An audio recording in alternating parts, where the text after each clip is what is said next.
Anything? Looking. There we go. Here they come. All right, welcome to the Donut Friendly Show, everybody. Wimkin and Spreely are signing on right now. We should have everything good to go. We're going to kick right off and right into it. Just 1 minute pre-show, nothing in too much of detail tonight. Livy and I are rocking the house. We got some really good information for you, some stuff you're not going to like, some troubling stuff, not the usual, hey, let's talk about Joe Biden and the distractions of politics and the election, but really serious, some signs that I'm seeing where my alarm bells are going off. And if I was in charge of, all right, we're live on Wimkin. Hello, Wimkin people. Thank you for following and joining the show. We're going to go live on you right now. All right, Wimkin's hot. I'm popping smoke. Liv, give me a thumbs up real quick. All right, give me a sec. Let me go on. Folks, 1 second. I'll finish what I was saying.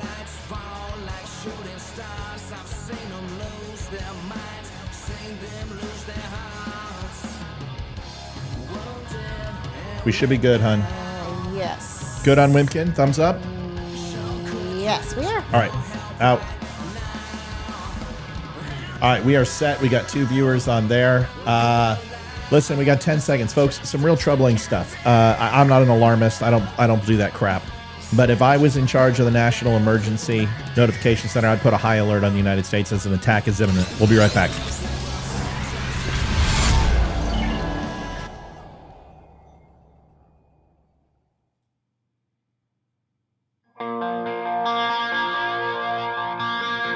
Darla, don't you dare be quiet. You talk all you want. Just understand, so will I.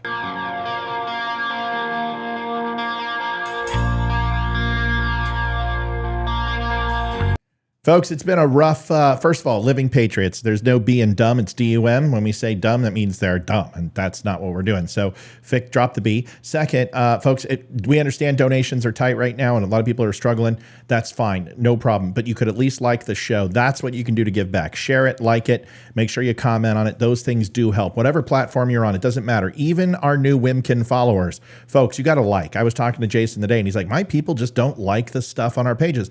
That is how we get our to get our notifications of how we're doing. It gives us feedback. It lets us know what you like, what you don't. It's an instant gratification thing.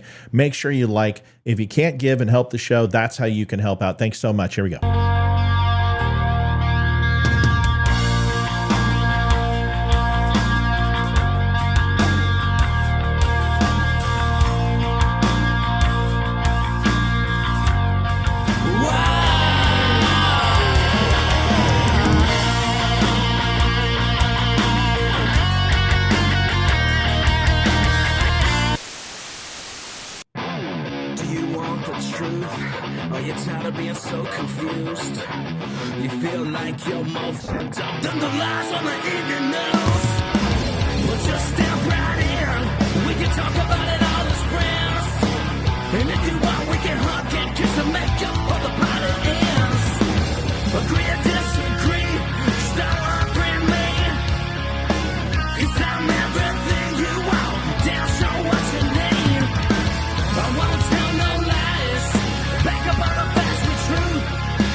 Ladies and gentlemen, the DUM Club, something we created because people were giving donations, and let's face it, we want to try to give back. We have gold memberships, silvers, and bronze.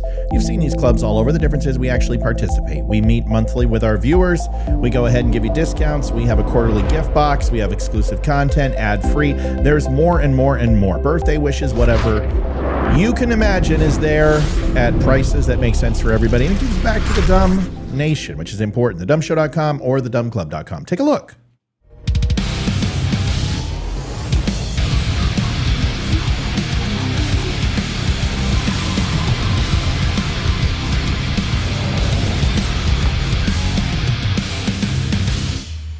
Step into a Wimkin. Matt, congratulations on your success, brother, and I really appreciate you giving, both sides, and just free speech the opportunity to have a platform, dude.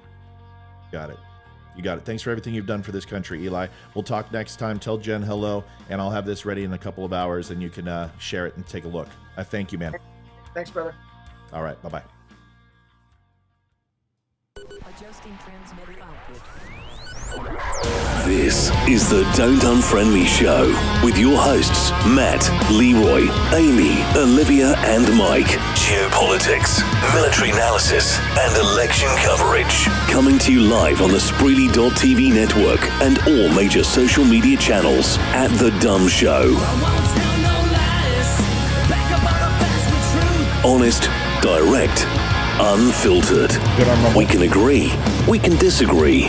Just don't unfriend me. 1 week back in the gym, and man, I feel so much better. Gosh, Livy, I feel good. I mean, I was hurting 2 nights ago. I just tore myself apart, and I was lifting like I was when I quit. And oh man, I just right here, and been a solid week, and you feel everything tighten up, and you feel better. And honestly, I needed a break. It was how many years?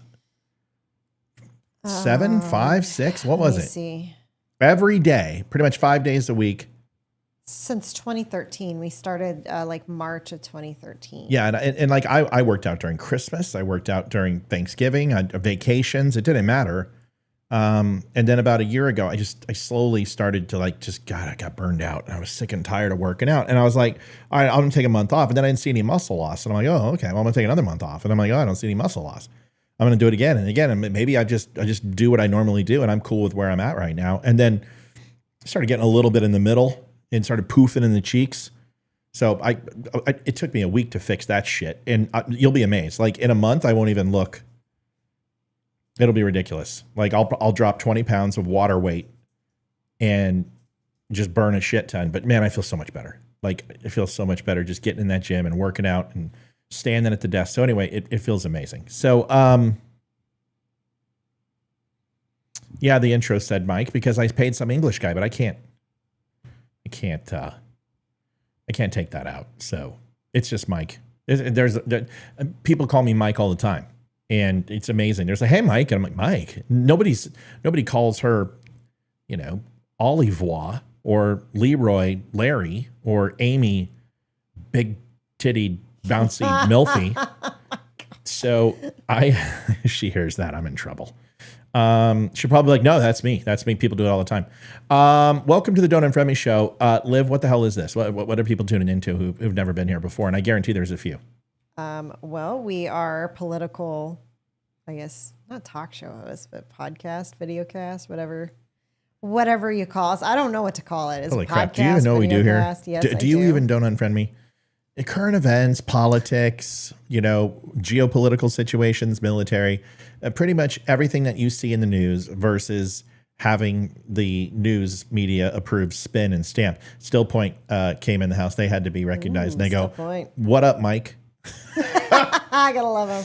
Oh gosh. Still Point. Yeah, no, seriously, they're good guys. Braden, Pam, and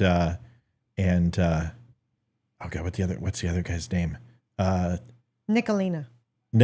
That's right. Yeah, they're good guys. They're all from Russia. That's why that didn't go off as well. If you haven't listened to Still Point, you should. They're on iTunes. They're the Don't Unfriend Me band. All right. Okay, so we got a lot to cover, and this is really shit. This is important. Okay, you can miss the show sometimes, right? I mean, it's fine. You're not gonna kill anything, by missing the show once in a while. But there are times when you don't want to miss the show. Like you didn't want to miss the show when Ukraine fired off and kicked off. You didn't want to miss that. And you didn't want to miss it during the Nashville, Tennessee, when the bomb went off, and right after the election at the Pac Bell building. You didn't want to be missing that show. You didn't want to miss the show on the Francis Scott Key Bridge incident. You didn't want to miss the show then. You didn't want to miss the show for October 7th. You never want to miss the show during election season. And I'm talking like the final 4 weeks of the election, ever.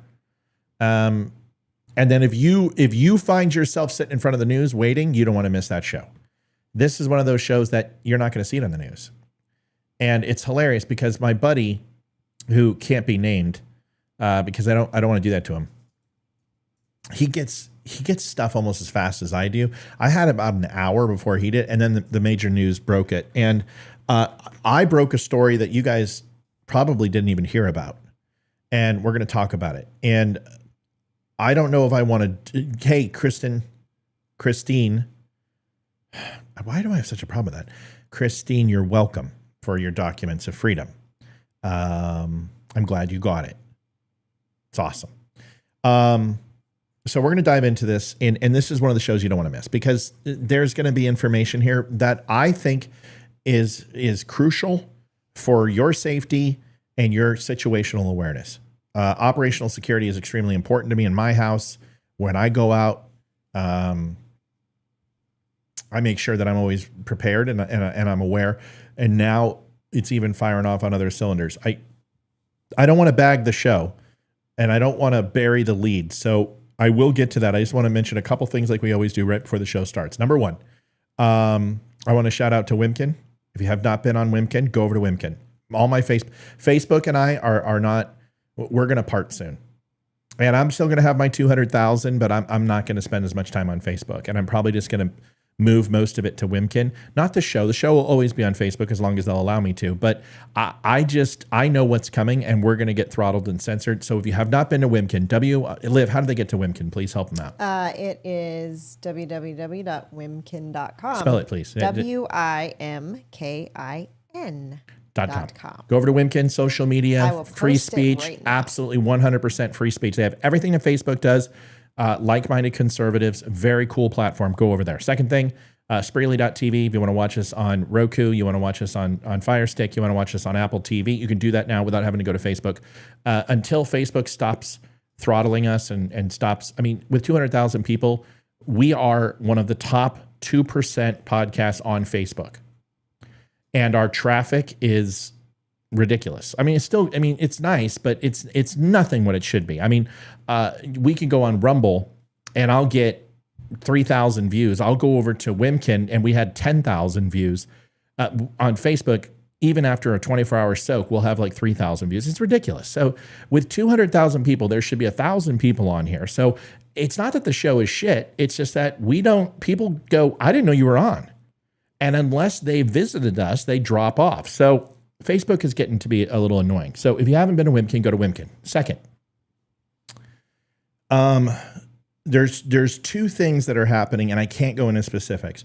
Olivia and I are going to dinner with an extremely prominent conservative voice, and I mean top 10 most recognizable conservatives in the game. And that was something that Jason is putting on, and that's really exciting for us. So we're going to be doing that in July. The second thing, which I can't go in a bunch of detail, all I can say is that Jason this week, next week on the 16th, I believe, we're going to have a podcast on Wimkin, which we are going to have recorded, who is going to have a top 5 conservative voice on it. And we're going to be doing the lead for it or wrapping up the end of the interview. So that interview will be there and we'll be the second or first segment. We're going to go on and Jason is putting that because this will get millions upon millions of views because this person is one of the most well-known conservative voices in the game. So both things are coming. And this is the benefit of being with Wimkin. It's a huge platform. It's respected. It's growing. We want to see it grow. I'm a plank owner in this company. I feel like Bongino with Rumble, except it's good. So here we are. Not saying that my Rumble people are bad, but from a creator standpoint, I mean, I might as well be out panhandling for pennies. I mean, Rumble is not necessarily the most lucrative gig in the world unless you're Bongino with 40 million people. All right, so there it is. Kevin got his shirts today. He says, thank you very much. Kevin got his shirts. Great. Karen, not Kevin. Karen. Oh, that's right. We're doing opposites of everyone tonight. No, we're not. It says Karen Aschenbach. It says right there. I got my shirts. Thank you. They are awesome. Is it Kevin too? Yeah, Kevin got his today. So did everyone order shirts? Yeah, what the hell, man? Yeah, Kevin got his special order shirts. All right, folks. Then do me a favor. Everyone go and buy more shirts at thedumshow.com and also donate. linktapgo.com/thedumshow. All right, let's get to it. Okay. Livy and I were having a conversation at the table at dinner, and I think every night that we do a show, we're going to do this. We're going to talk about what we talked about at the table because I think it's pertinent. Liv, walk us through what we were discussing, and let's have that conversation real quick. All right, so we were watching the news. I don't know if I can say what we were watching, but yeah, you can say. We were watching the 5, and they were talking that's about... That's the only thing on Fox we watch is the 5. We don't watch anything else. We like Jesse, we like Greg, we like everybody on the panel, like Gerald Fode Jr. and then the new Judge Judy. Who's the guy? Who's the black Judy. gentleman who used to be like gayer than a $3 bill? Who's actually decent to listen to now? I don't know his name. He's on there now, and he's grown up. He stopped wearing the stupid color sunglasses and rainbow suspenders, and he's still a lib, but he's a hell of a lot better than Geraldo Rivera. Anyway, and the other douche. Juan Sanchez Villalobos Ramirez. God, that guy was a twat waffle. All right, so Liv, what were we talking about? So they were talking about Hunter Biden getting convicted today, the guilty verdict coming back on all 3 charges. So they were talking about that, and then they were just kind of going around the horn, going around the table of what their opinion is. Well, Greg said that he doesn't necessarily agree with it because he doesn't think it's, I don't know if he said not a crime, but he's like, it's not your Second Amendment to own a firearm. It's a right, just like your First Amendment is. You don't get in trouble for using your First Amendment rights if you're on drugs. So why do you get in trouble using your Second Amendment rights when you're on drugs? Mm-hmm. So we got into a conversation because of that. And the whole premise is because Hunter Biden filled out a form, and on that form it asks a question. It's different in each state, but predominantly in the most common sense of it, it is, are you currently addicted or using illegal substances, essentially, and while purchasing this firearm, or in the last 12 months? Not all states are exactly the same. Some don't have the 12 months moniker. Some of them have 90 days, some, whatever. But the point is, that's basically it. And if you falsify that form in any way, shape, or form, your address, your date of birth, whatever, it can be a felony. And it leads to you purchasing a firearm. Also, if that weapon is used in a homicide, you can be charged, if the person who does it, with first-degree murder. You can actually be charged with not first degree, but because it's not premeditated, but a second or third-degree offense. I mean, it's serious. So the whole point of this is, because Hunter Biden was on drugs and because he filled out that form improperly, does it harm all of us and give the government authority to take away our rights? What do you think, Liv? Well, the thing with Greg saying that, you don't lose your First Amendment rights when you're on drugs. Time out. What's that? I'm so very sorry to interrupt you. Living Patriot says, Matt, 4473s are a federal document. I absolutely understand that. Some states have additional requirements depending upon the dealer and depending upon the state law. Just because it's a federal document doesn't mean that the state does not have questions or amendment to those questions too, because Texas is different than Virginia. The 4473 in Texas has an amendment to it and additional pages to it. So that is my clarification. The standard 4473 in the federal document is 100% the same everywhere, but each state has different sets of rules and regulations to the 4473 that they can add addition to the background check, and some states have done that. Go ahead, Liv. Okay, so my thought with that is I don't disagree with that having that on the form, that question. To go along with Greg is, you don't lose your First Amendment right when you're on drugs. Well, yeah, you can't murder somebody with your words. You can hurt somebody's feelings. You can hurt yourself by saying something stupid and getting arrested. I mean, but you're not going to be able to kill someone or injure them physically with your First Amendment right if you're on drugs. If you're on drugs and you get a weapon, you can go out and you could kill somebody. Or you could have kids at home and you not realize you don't put the gun in a safe location and the kids get a hold of it. I mean, there's a lot you can do if you're on drugs and you're not in your right mind and you have that weapon. So that's where I agree with it. And I know that there's people who are like, well, I've been clean for 10 years. Why am I getting penalized? That's where I think you were saying that it's like a 12-month thing. And I understand the 12 months because usually in the first 12 months, once you're clean, that's usually within that 12 months, you're going to relapse. That's the best time for it. And every year after that is closer to staying clean and further away from relapsing. So I agree with that 12-month. And I completely agree with being on illegal substances. Now, the argument of, well, what if you're a vet and you're taking cannabis for pain or for, I can't think of the word, for PTS or yeah, TBIs. PTS. That's what I kept thinking postpartum. I was like, no, that's not right. You could be a vet and have postpartum depression. I mean, So there's female vets. There are. So I was thinking, but if it's prescribed by a doctor, if it's medical marijuana, it's not illegal. If you're going to get it on the street, with the local drug dealer, yeah, that's probably illegal because it's probably going to be laced with something. But if it's legal, then you're not addicted to a illegal substance. So, okay. So first of all, the argument that marijuana is addictive is a debate that I would love to have, because anyone that says that marijuana isn't addictive has never seen my deadbeat brother. Second, because marijuana is addictive. There's addictive properties in cigarettes. There's addictive properties in crack and heroin. Anything that alters the chemical waves of your brain and the overall produces different chemicals in your body is an addictive feeling.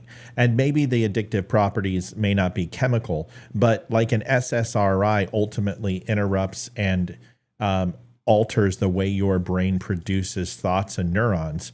The SSRI is the NSRIs are different. They institute a chemical that ultimately impacts your anxiety levels and your energy levels, and it's completely different. It doesn't mess with the brain at all, but still addictive nonetheless because of the feeling that it creates. Okay, so that's a whole nother conversation. But Amy makes a wonderful point. It says the following. If a person is using cannabis, and I want to talk about quickly, we're talking about the form.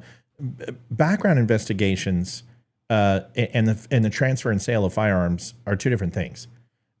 So although would be an additional something that you would have to have, because if you are a licensed firearm dealer, you're going to fill out a ATF transfer form. But background check also is indicative of the state laws and state requirements as well. So understand that if I go into Colorado or California where marijuana is legal, the question of you're filling out a federal form and it's not legal federally, are you taking an illegal substance? No, because marijuana is not illegal, so therefore I'm not breaking the law. Well, it is federally. Well, that's required. That's a state. Nobody's getting a federal conviction unless you're dealing, a few ounces of marijuana illegally. And even then, you can have up to an ounce on you or some shit like that in most of these states. So if you have like 5 kilos, well, that's not a state issue. That's a federal offense, right? Because you're now trafficking with the intent to distribute. So you're going to get federal charges along with that. So understand that if you are consuming marijuana, the addictive story behind that may be up for debate, but whether it's illegal or not from a federal sense, it's not, because it's based upon your state parameters. Let me give you an example. People are like, well, no, the 4473 is the exact same across all states. It's not. Let me give you an example. California tried to institute background checks on ammunition. Ammunition is unserialized. So you can't fill out a background check, a standard federal background check and sales transfer, because there's no serial on the boxes. And if you put the UPC and the ISBN code on the back, it's not different. It's all the same. And that's how we know it's 30-06, blah, blah, blah, Winchester, blah, blah. So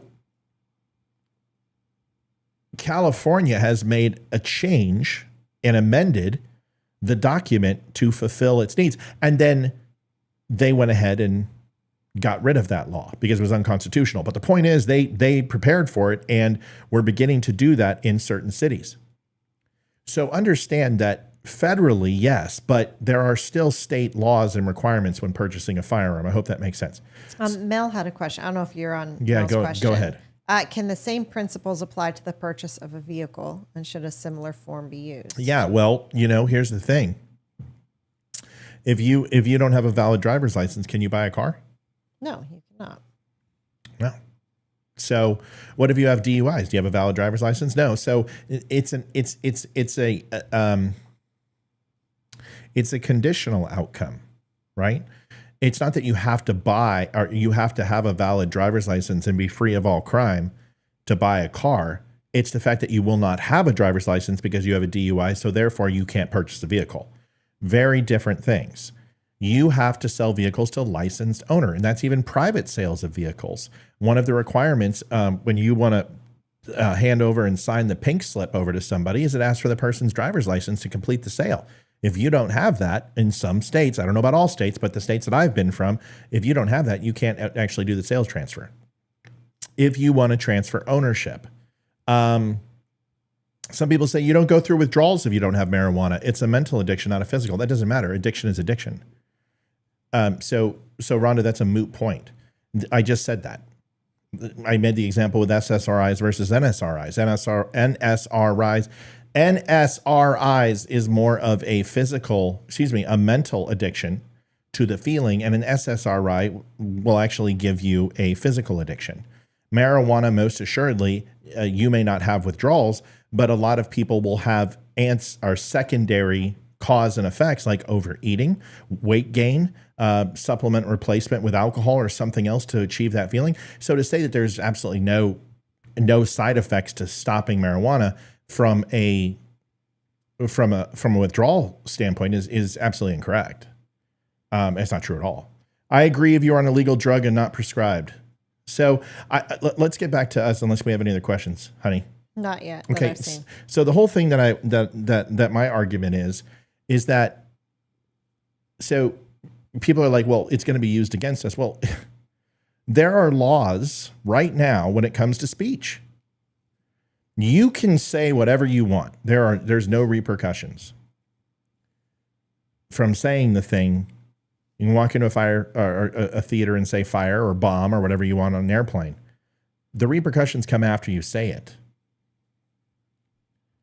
Okay, see, Tim said you can buy a car in Illinois without a driver's license. Okay, there's some places you can. So what you're saying is, and I want to make sure I understand, you don't have to show proof of insurance when you're buying a vehicle. You can purchase a vehicle and drive that vehicle off the lot without a driver's license. That's what you're going to tell me? I want to make sure. I want to make sure. So Let me look. No. I want them to tell me Okay. because it might be a state law.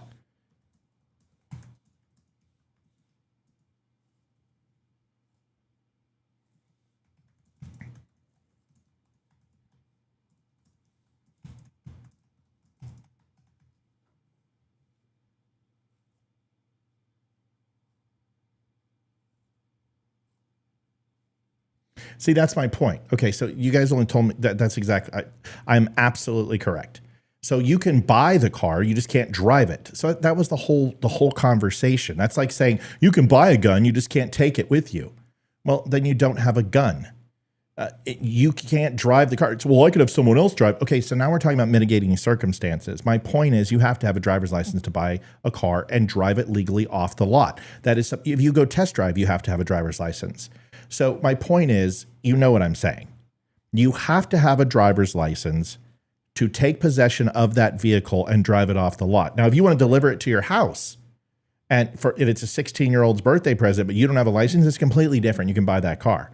But even with bill of sale, pink slip transfer, let me know. Maybe in Illinois it's different, but every state I've lived in, you have to have a driver's license of the person you're handing the car over to. Yep, you do. No, you can't drive it off the lot, but you can buy one in New York. Once again, not what we're talking about, right? We're talking about taking possession of the vehicle and driving the car off the lot. You can buy a car without a license. You just can't legally drive it. There we go. Okay, so everyone agrees it's the same thing everywhere, is that you can buy a car physically, but we all know what we're talking about here. Be able to complete the sale and get it That's home. what we're talking about. Someone's got to have a driver's license and show it to the And of dealership. course, there's mitigating circumstances. Oh, I can't buy a car. I'm afraid to drive, but it's for my grandmother. Okay, well, that once again is a mitigating circumstance. It is not common. Most people go buy a car, drive it home. That is the truth. Or they order it and it's delivered, and then they drive it. So what I'm trying to say is when you purchase a vehicle, the process, SOP, is to show your driver's license, proof of insurance, take possession of the car, drive car off lot. That is what I'm talking about. Roxanne says, only if you pay cash for it and you're over 18. See, I disagree with all of these things. This is stupid. I mean, you know what I'm talking about. I mean, people are Right. just We're not having the car conversation. we're just making shit up just to be difficult. You guys know what I'm talking about. You know exactly what I'm saying. So let's stop pretending that we don't. Okay. Also, to get tags in your automobile, you have to show your license and proof of insurance. Right. So Yes, it's illegally driven. All these things, everyone knows what I'm talking about. People are just being difficult because they want to argue. This happens all the time on the show. It distracts me. It doesn't distract anyone else. So I'm going to stop being distracted and say, stop it. You know what the hell I'm talking about. Okay. So the whole point of this is, what if somebody, let's use my example. I purchased firearms when I was on Oxycontin and oxycodone, right? Mm-hmm. Was I addicted? Habitually. Yeah, but I was addicted probably a little bit. Yeah. No doubt, because my body, obviously, it may have been a habitual, but it turned into addiction because I needed it for necessity, but ultimately it took me over, right? Yes. Roxanne, nobody said you were stupid. Just keep going. Did I use the word stupid? Now, it's very possible that somebody could be replying to somebody else. Remember, you can't see replies, and I'm not keeping up completely with chat, so I can't tell if it was replies. I said this is stupid. Nobody called you stupid. I don't even know what you're talking about. I'm not calling you stupid. I just said this is dumb. This is stupid. It is stupid. You know what I'm talking about. So yeah, you can buy a car. Great, you can buy a car. Okay, and watch it sit there and do nothing with it. Okay, and that's what we're talking about. But you can go ahead and use that example that you're taking medication for back pain or whatever, maybe going through cancer treatment. Are you lying when you say, no, I'm not addicted to an illegal drug? Is that lying? It's not an illegal drug. It is prescribed by a doctor. Right. So two different things. So when we sit here, but what about alcohol? Is that a drug? If you're an alcoholic, does that count? It should, but I mean. So it comes down to this. It's a voluntary form in the sense that if you have to do it to buy a gun. Does that make sense? Mm-hmm. If you want to buy a gun, you got to, from a licensed dealer, you got to fill out a background check. Okay, Roxanne, I can't see replies. How long have you been watching the show? Can't see them. I don't know who you're talking to. I assume you're talking to me because I just said that. So, Roxanne, I don't know. I can't see your replies. So this is what I'm thinking for that. From this point on, unless it's got a Q in front of it, can't do it. Then it's not towards you. Okay, because everyone knows to put a Q in front of any comments. Can we just move on? Can we just, like, even if that happens, just go, oh, it's an honest mistake. It's happened on the show plenty of times. We interact with the audience for a reason. And when we see something where somebody says, you know, I'm assuming you're saying I'm calling you stupid. When I said the word stupid, of course I'm going to apply it to myself. Why wouldn't I? Because I did say the word stupid. This is stupid. It is stupid. I'm not saying you're stupid, and you're obviously not saying I am. So I've made a mistake, you've made a mistake, and we've all made a mistake, and we're happy about it. Okay, great. Holy shit. Nobody called anyone stupid. Hey, you forgot to put the donation banner at the bottom. Okay. Just thought I'd let you know. I just noticed it wasn't there. There it is. Yay. Is that it? Yes. Okay, that was stupid. Me reminding you? No, Don't call me stupid. Me saying it. me forgetting it. Okay. So maybe that's why I brought it up right then. So if in case of Hunter Biden, where Greg's argument was this is going to limit our freedoms, no, it's not. It doesn't matter if it's today or tomorrow. If you are participating in the use of illegal drugs, and you are obviously addicted to drugs, it's one of the prerequisites. Just like if you have a domestic violence, you don't get a gun. If you have a standing felony, you have a restraining order against you, you don't get a gun. So it's not. These are the laws that are in place. Whether we agree with them or not doesn't really matter. But Greg's argument is very libertarian, where it's like everyone should buy a gun no matter what. I don't agree with that at all, and I don't think that's. I don't think that's okay. At all. I just don't. I don't think people who have chemical dependency should be anywhere near a firearm, not necessarily for my danger, but for their own. Because with that chemical dependency comes depression, comes a lot of personal issues, and I don't think those people should have a firearm. I shouldn't have had a firearm in my possession when I came off the medication, not knowing what it would do to me. Okay, so Roxanne, you're loved. You know this. I'm sorry that I made a mistake. And once again, folks, this is a live show. It's never personal. Sometimes things are said and, can you understand the situation there? I said stupid. You're on my show. I see a comment.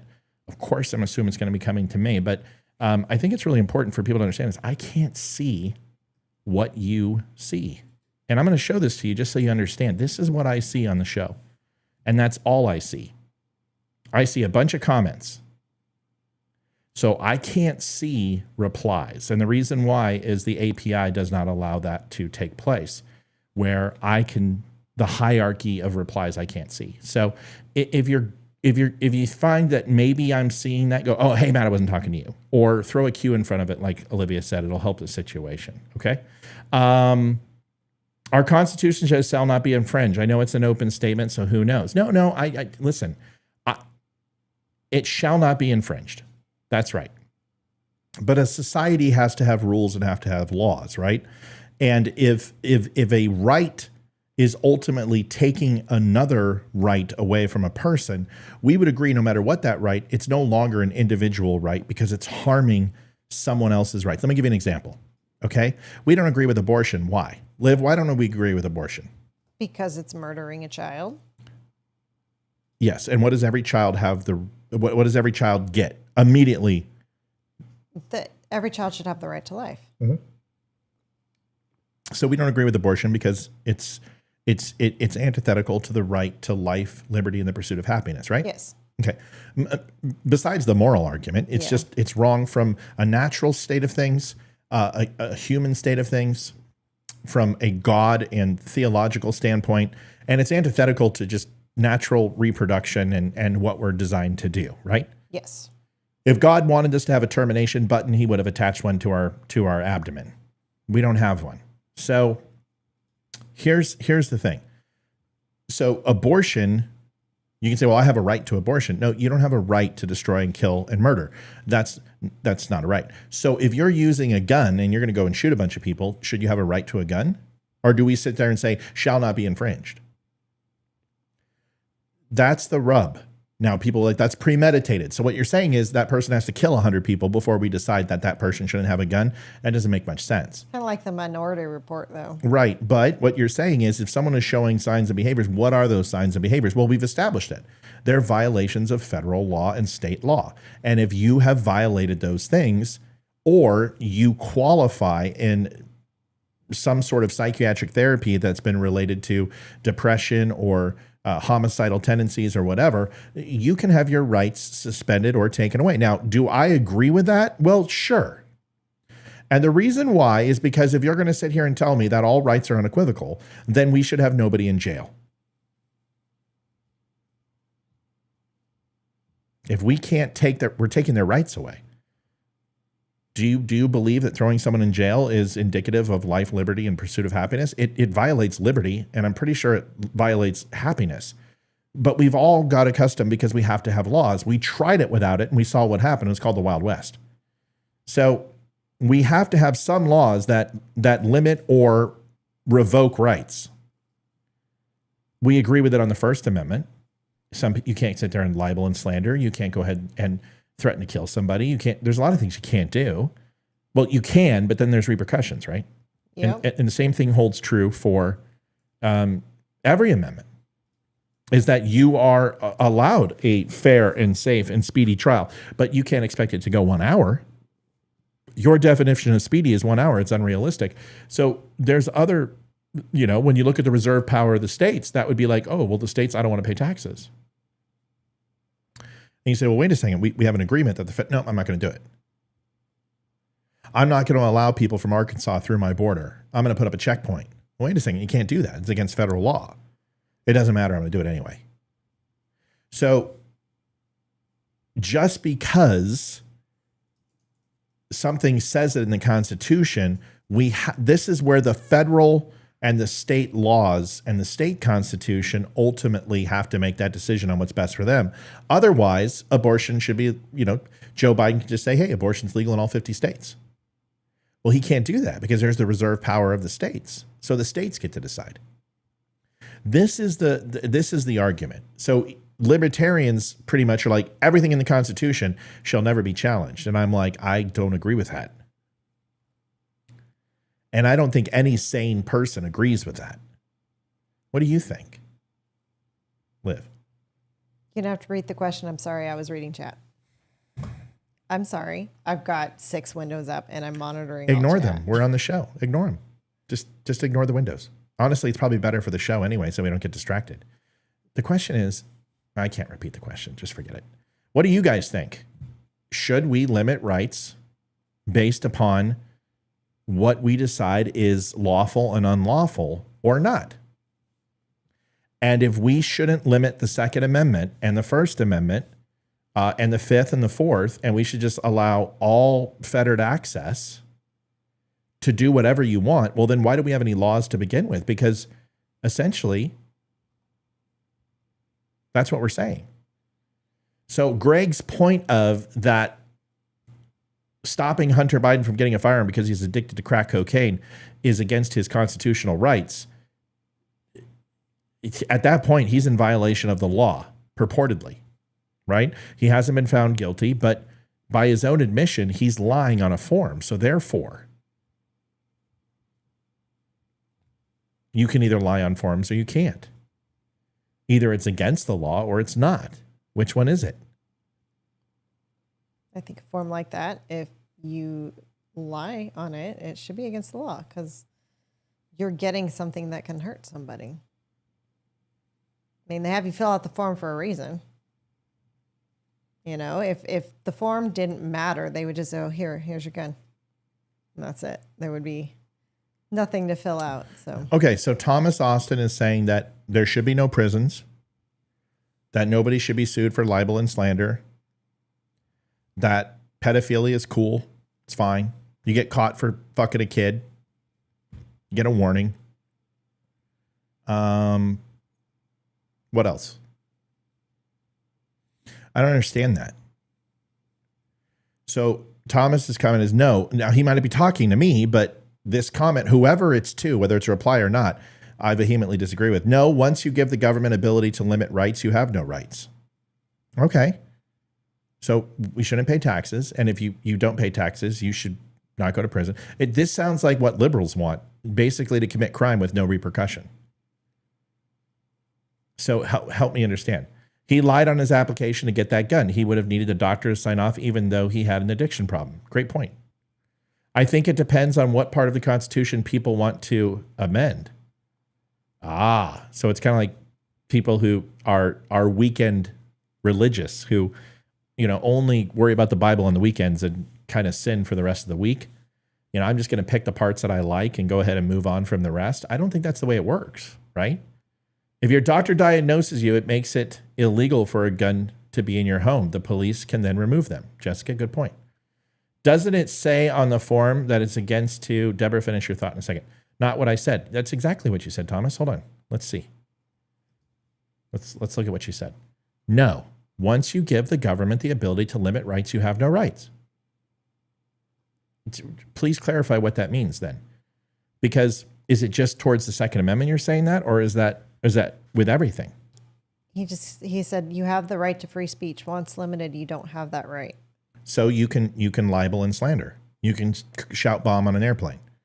You can scream fire in the theater. You can do all those things, but there are repercussions and there are laws against it. So what you're saying is that you should be able to do all of those things with no repercussions. I'm just trying to understand.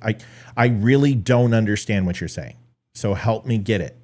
So I can learn something, because I don't understand that. See, because the whole point of the Bill of Rights and the Constitution is to establish the rules of what the government has to follow, right? Because that's what the Declaration of Independence is. The Declaration of Independence is the separation from tyrannical rule and a notification of the sovereignty of the United States of America. And when we say life, liberty, and the pursuit of happiness, that is one of the founding documents. Declaration of Independence is just as important as the Bill of Rights, just as important as the Constitution, which are the same thing, and just as important as any document that's designed to limit government powers. Okay, And then we have a series of laws that we're required to follow in the citizens of the United States as well. And those are city and towns and municipalities, state law and federal law. Those are not in dispute. So those are limitations on our rights. Like, I can't walk around naked in front of an elementary school. Okay, he just commented. Okay, cool. If you libel and slander, you have inflicted an injury on another person. Okay. You don't have that right. Okay. So I am a drug addict who illegally buys crack cocaine. I get my husband's wife addicted. I have sex with hookers. I have broken the law multiple times. And I am addicted to harmful, illegal drugs. I should be able to buy a gun. Is that what we're saying? Is that a limitation of a right? So how about this? What about a felon? A felon gets out of prison, still a felon on parole. Should they have a gun? Robbed 17 banks, shot 4 people, get out of prison. On parole, should they get a gun? No. Well, according to what Thomas is saying, because they haven't harmed anyone now, they should have a gun. Or what you're saying is, I have a feeling, Thomas, that your answer is going to be no, they should not have a gun because they broke a law. Okay, well, so is doing crack cocaine and doing blows off a hooker's hip bones. That's also against the law.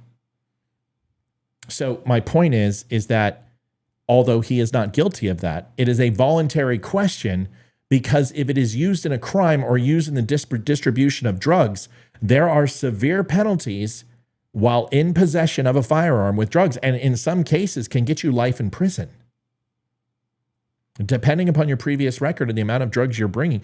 So we understand why they're asking the question. It's almost a benefit to you to get that question and self-identify if you are a drug user or a drug dealer, because if you have a firearm in the car, whether it's legal or not, and you are in possession for trafficking and distribution, a large form of methamphetamines or crack cocaine or whatever, marijuana, then the penalty is severe. So is it truly a punishment, or is it truly a, hey, you may not want to do this, just like if you have domestic violence, or just like if you're on, psychotropic medication or under psychiatric care? What if you're an illegal citizen? Should you be able to buy a gun, Liv? No, I don't think so. Well, you can't.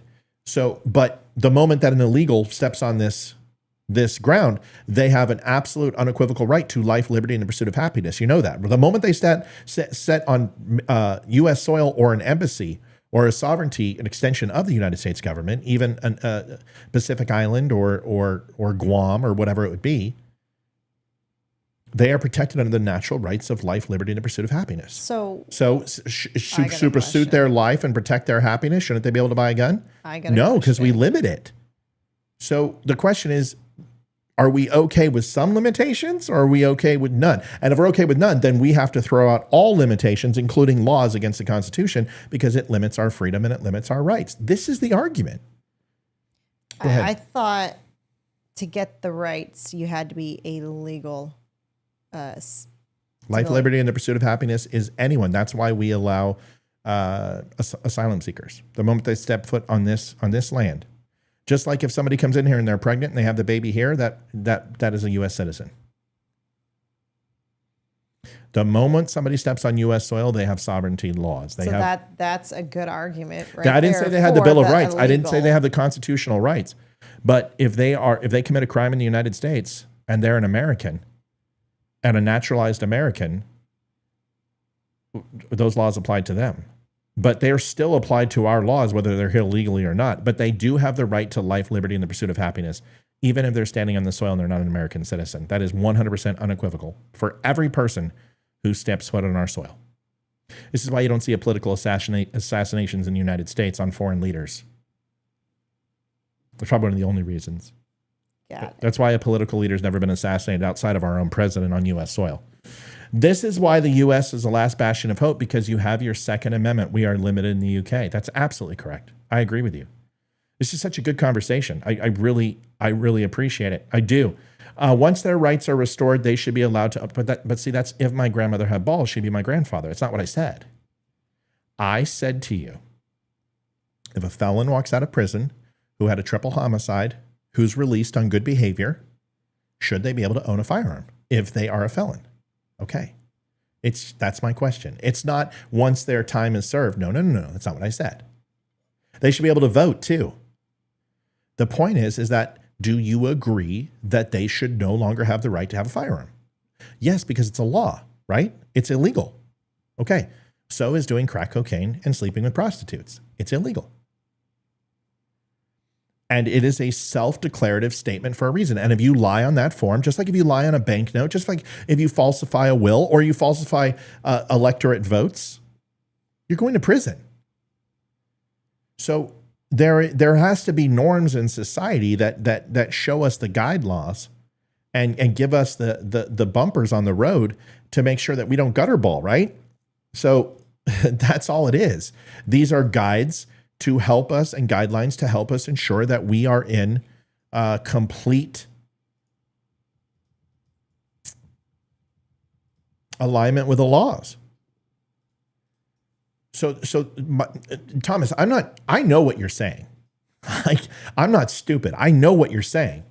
And I agree with you, but we have to make distinctions. That's what you're saying. You're saying, sure, there are certain circumstances where you have to remove the rights of people. Okay, cool. You and I agree. I know you're not saying that. What I'm saying is that you're being selective with the ones that you should and shouldn't when it comes to firearms, and I disagree with that vehemently. I believe speech is more powerful than a firearm, depending upon what the intent is of you using either. And we have limits on speech. We do. And we have limits on firearm use. And even though it says thou shalt not be infringed, we're far too late with that. There's 27,000 current regulations sitting, waiting in committee right now on firearms. 27,000 pieces of legislation with words that have gun, magazine, firearm, AR-15, assault rifle, handgun, magazine, shell, optics. 27,000 pieces of legislation. Go look at how many thousands of pieces of legislation are currently on firearms, like 3,700 currently across all states. Ridiculous numbers. It is the most over-regulated amendment that we have. And actually, out of the 10 amendments we do have, only one of them stands unmolested. All other 9 have been altered by our government and limited for the people. The only one who hasn't is Amendment 3, which is the quartering of troops, which is wonderful in case we get into a battle with a bunch of limeys and they come on over here again and we have the American Revolution 2.0. They can't stage them in our home. And yes, it stands for current army too. I get it. But the point is, that's the only one that hasn't been modified. And if they have a reason to stage troops in our house, they'll fix that fucking one too. I'm with you.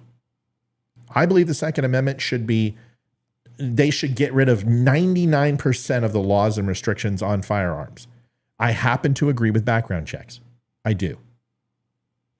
We've got to do something.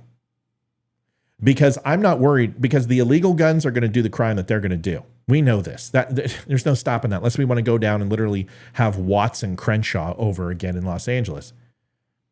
But we can stop people who want to do harm to themselves or other people, because the truth of the matter, out of those 60,000 deaths that we have for guns every single year, most of it is suicide and accidental death. We can prevent suicide and accidental death quite readily, I believe, if we implement a few laws that check people for their mental stability through state institutions, to see if they've been on suicide watch, to see if they're on psychotropic drugs. I understand it's a violation, but let's stop pretending that we don't do it for health insurance. You want to go get health insurance as a 50-year-old male, they're going to put a finger up your ass, they're going to hook you up to a BP machine, you're going to do a treadmill, and they're going to ask you about 175 million questions that all violate your rights to privacy in order to give you health insurance, right? Okay, so it comes with the territory that there are times where we have to sacrifice our rights to get the things we want. And that sucks. I'm not saying it doesn't. I'm just letting you know it is. Elaine says, united we stand, divided we fall, and we're headed for a fall. Well, I believe that. We're going to talk about that in a second. Like you said, without laws, it would be a Wild West. That's correct, Dean. Thank you. Thomas Austin, they are illegal for the fact of the mass casualty it could cause. Lots and lots of variables. Yeah, it depends. Just like last night, it depends, right? Denise says, it's against the law to lie in a federal application. I think everyone should have the right to be able to go to court and be heard. Most of our veterans have PTSD. They are ones that fought for this country and should not have their rights taken away because they've been traumatized. Most traumatized people do not want to hurt others. Yeah. But I'll be honest with you. Here's something I can speak on. I've worked with thousands of vets with PTS. And I will tell you that if you ask that vet during the hardest and toughest times of their life, whether a firearm was the best thing for them to have, I think most of them will tell you no. And I'm one of them. And I've got more guns than I know how to count. And I will tell you that the access to end my life in those situations was not indicative of getting through it. I think people would be reflective who were really honest, who struggled with PTS and kind of find their way out of that hole, will tell you that having a firearm was not necessarily the most beneficial of things to have at all nights. This is why the U.S. is the last batch. We got that. Why are full automatic weapons illegal? Thomas Mentful needs to know the answer. Why are full automatic...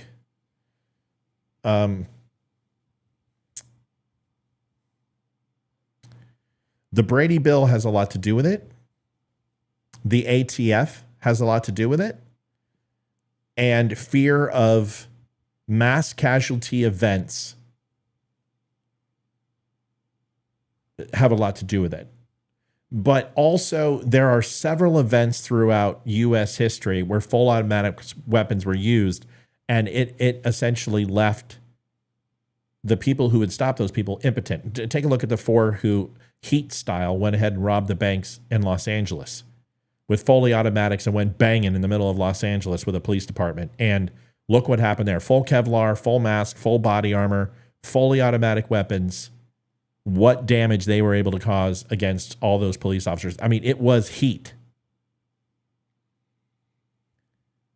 To answer your question, I think for recreational use, fully automatic weapons should absolutely be owned by people. Because honestly, if you ask anybody, an AR-15 is not the selective weapon of choice for anybody who knows what they're doing. AR-15 is an extremely underpowered weapon. I wouldn't use an AR-15 for hardly anything. That's it. It's shit for home defense. Everyone's like, oh yeah, it's great for home defense. Sure, if you want your eardrums. If you want to be blinded, get a flasher. Give me a break. Have you ever shot an AR-15 indoors? No. You don't want to either, without ear protection. AR-15 is a piece of shit for home defense. You're going to give yourself, you're going to blow an eardrum or give yourself a freaking flash concussion in the middle of a firefight to save your family. I'm not using an AR-15. Sorry. I'm not. People are like, oh, it's a great home defense weapon. No, it's not. 12 gauge, great home defense. Glock, great home defense. Double barrel shotgun, great home defense. AR-15, no, I don't want to kill me and I want to kill my neighbor. Sorry. But the whole point is that why are fully automatic weapons not allowed to be used? Because truly, I think the government is scared of the people. And the moment that you allow fully automatic weapons, you put the same playing field. This is why we sell weapons to foreign countries that are first and second, third generation weapons, but we won't sell fifth generation stuff. And the reason why we won't is because we want the latest and greatest that make those obsolete. The same thing is true for American citizens. They don't want American citizens to have similar weaponry that the military does because a full automatic versus a full automatic is very different than a full automatic versus a semi-automatic. A full automatic makes a 10-to-1 ratio for most guys who know how to use it. You can give 10 semi-automatics, give a guy a full automatic. It's more than likely you're going to kill that guy with a full automatic. There's no doubt, but he's going to have a hell of a lot easier time killing multiple people in that group of 10 than you are killing one. And I think everybody knows that. Drugs are not listed as a right in the Constitution. Yeah, and neither is breaking the law, being charged that you can't buy a gun. There's a lot of things that aren't in the Constitution. So, Thomas, your argument is you should be able to do crack cocaine and go buy a firearm without a problem. I don't understand your argument. I'm confused. What else? So he was convicted for the drugs or for lying on the paperwork? He was convicted for lying on a federal form that asked him if he was taking illegal drugs within a declared period of time. And that's it. Addicted to, here, let's get the actual question.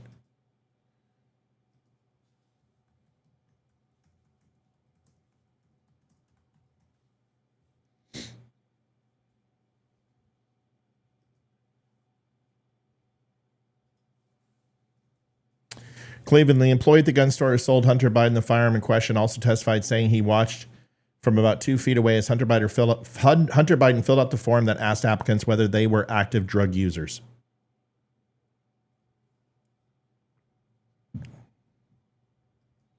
So here's the you're asking about the drugs. He purchased a firearm illegally. He was in possession of a firearm illegally under false pretense. And then there was one other charge. And it was probably, I don't know what the other one was. I know a guy in Illinois who could not own a gun due to a nonviolent felony charge. But what's the felony charge? That's the question. Nonviolent or not, what was the charge? I remember that. Let's see. What else we got, Liv? Looking. But now there is the question would be, you are free to say and write anything, or are you just free to say and write anything that is true? You're not free and right to say anything. You can absolutely be sued for libel and slander. It doesn't mean you're going to win. People can sue for anything, but you're not free to write anything you want. I can't go write about classified information. If I write about things that were TSI and still compartmentalized, which they are, I can go to prison for the rest of my life in Leavenworth. So, but I have freedom of speech. What do you mean I can't say it? Well, because there are certain rules and regulations and the NDAs that I signed that will not allow me to do that because I've given my word. And when you give your word, it's supposed to mean something. And Hunter Biden gave his word that he wasn't addicted to drugs and he wasn't taking illegal substances at the time of purchase of the firearm. He lied. He's going to be charged for it. I laughed out loud on the House comment, Matt, because Matt is right. Yeah, you don't shoot an AR-15. Dude, I have no desires in my skivvies to wake up and with my flip-flops on and go downstairs and get in a firefight with an AR-15 indoors without some sort of hearing suppression. No. And anyone who hasn't has never fired a 15 without sound protection. Here's a question. Yeah. Do you think with the way things are going that we as a country would go as far as another civil war?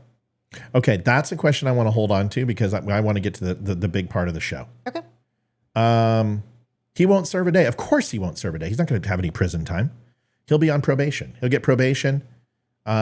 He might suffer some house arrest. He'll probably have to do some community service. Since you're a known figure, you're gonna have to do some good with some local boys and girls clubs and with drug use and go play basketball with some African-American kids. And I'm sure he'll do that wonderfully as Joe Biden comes up and when they're playing basketball, say, you ain't black.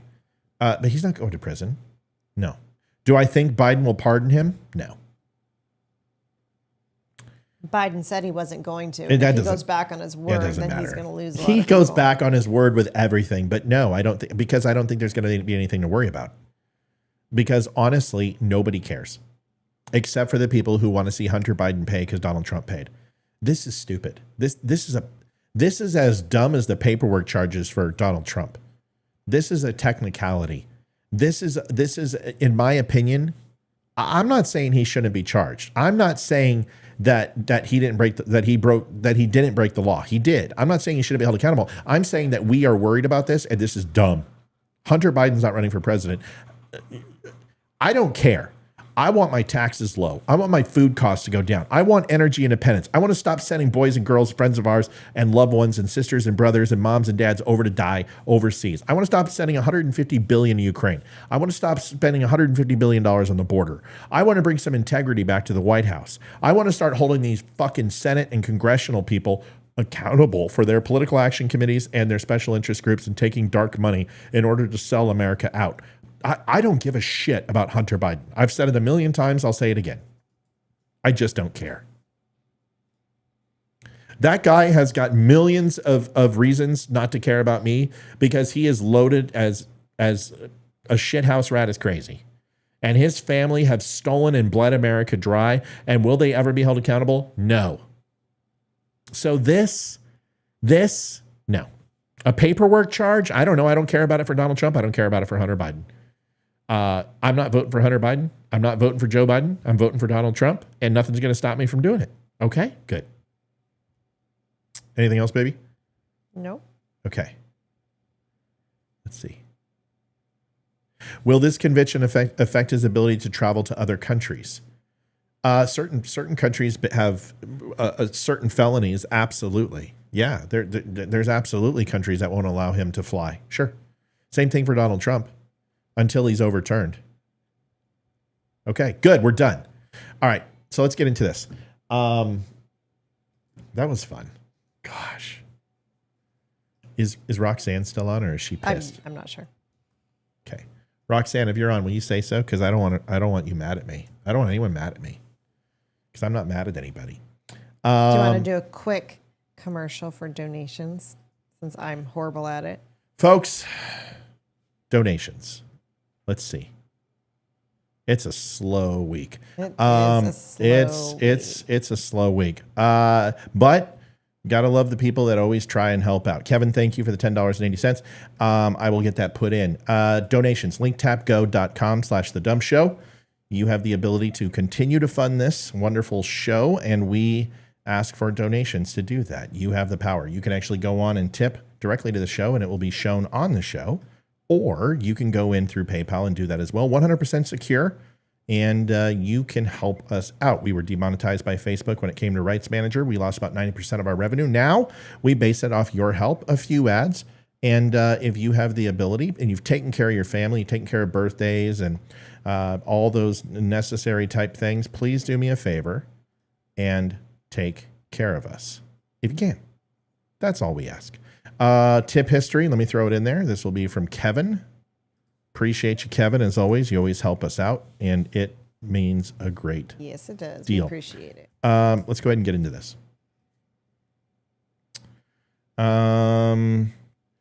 Y'all, it's hard for me because I am upset at you, Matthew and Spare, because I wanted to hear you mention the Tylenol guy.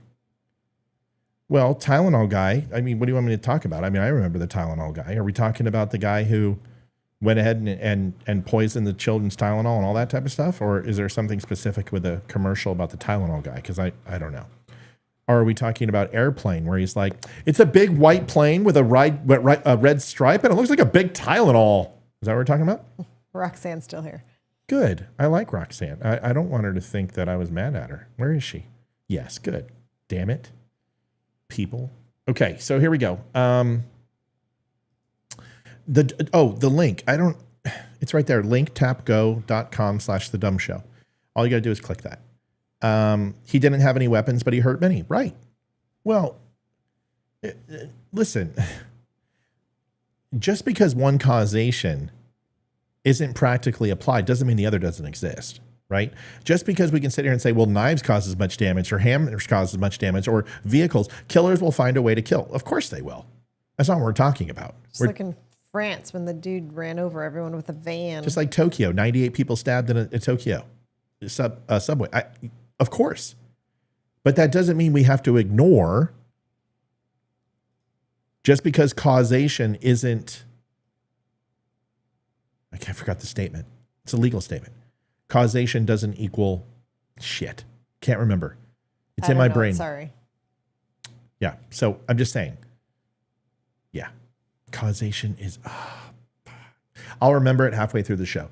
All right. So I want to talk about this because this is super important, and we got a lot to cover. And we're already in the top half of the hour, so no more screwing around. Okay. Let's get to our topics. Let's not get distracted. If someone has a question, that's fine. This is an article that I did a couple weeks ago. If you haven't seen it, you can go to thedumnews.com. We will talk about the Russian ships, but that's not important right now. Special Forces Colonel shoots intruder from Chechnya. This happened in North Carolina. And it happened in Carthage, North Carolina. And if you have not had a chance to read this, please go and do. And you can actually watch the show or listen right here. And the title is episode 621, and is the Special Forces community a target? Now, inside this, I would rather play the video, but I can't because it's too long. But essentially what happened is there was a Chechen called Darev. And if you know anything about Carthage, North Carolina, it is very, very close to what is formerly known as Fort Bragg. Now, Liv, yes, causation does not equal correlation. Thank you, Lolly. That's exactly what it means. I forgot the correlation. I'm sitting here going, causation does not cause causality. Actually, no, causality is a derivative of the word causation, so that doesn't work. That'd be like saying rainbow doesn't cause rainbow. That's stupid. Causation doesn't equal correlation. That is absolutely true. So in this sense, this holds true. Because of this, this won't happen. If we go ahead and stop all guns, people will still have knives. Well, there's also a Latin phrase for that too, that I've used on the show, which essentially means just because A and B together does not equal C. Elizabeth says correlation means there's a statistical association between variables. Causation means that there's not a change in one variable cause change in another. Elizabeth, what the hell? Thank you for the definition. What are you, Webster's? Just go look up the saying. It's really simple. What the hell are we talking about, Elizabeth? Can you stop distracting me, people? I have ADHD. I can't focus. You gotta stop. That's why you need to make a rule for yourself. Can't only read the comments with a Q. It has a Q. Now what? Now what about your stupid rule, Livia? Well, if you would have followed my stupid rule, Matthew, you wouldn't have read the other 50 comments you already read. Actually, every single one of them, every single one that I've read has had a Q on it. No, not all. Well, after that, they were related to what I was talking about. There's one right here. Why? See, here we go. You're saying because I actually am now practically trying to follow what you said, that it's my fault that I didn't follow it earlier before you told me. Yes. Got it. Okay, so it's marriage, right? Yes. So marriage. Yes. Okay, all right. So Fort Bragg, you know what Fort Bragg is? We talked about it at breakfast with the other guy. Uh-huh. What's Fort Bragg? It's base of some sort. What type of base? What do they do there? Special Forces, I think. Special Forces, correct. Okay. So it is now Fort Liberty. I have to look. Frankie, yes, your comments are seen. Everybody, I have to look. I look at everybody's comments. The only ones that can't be seen is Rumble. Yeah, I can't see Rumble, but Olivia will tell me if somebody's on Rumble. So what had happened is that this guy's name is Ramzan Darev. He's 35 years old. And he showed up outside a house, and he showed up wearing no signs, no badges, no truck whatsoever that he was a part of this energy company. And it was called Utilities One. Utilities One is actually a Chechen company that has a lot of questionable comeuppance with its success. A lot of people are questioning how quickly it's risen to prominence.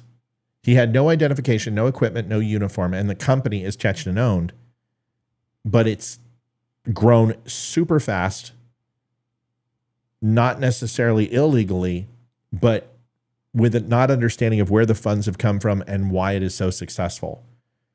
So that leads you to believe that it's a front.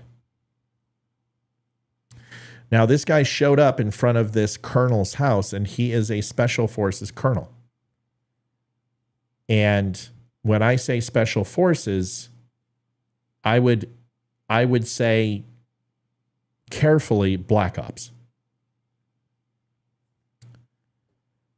And there's a 911 call that I have a copy of in the show where the wife is begging for 911 to show up and provide support, and says there's a man out front and my husband, and he's yelling at my husband, and he's from Chechnya.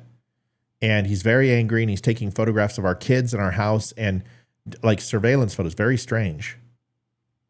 And then in the second call, you hear her say, hurry, hurry, and get the gun. And the Special Forces colonel kills the Chechen. Now, the interesting thing is that there have been several probes, one from Jordanians, one from another group of people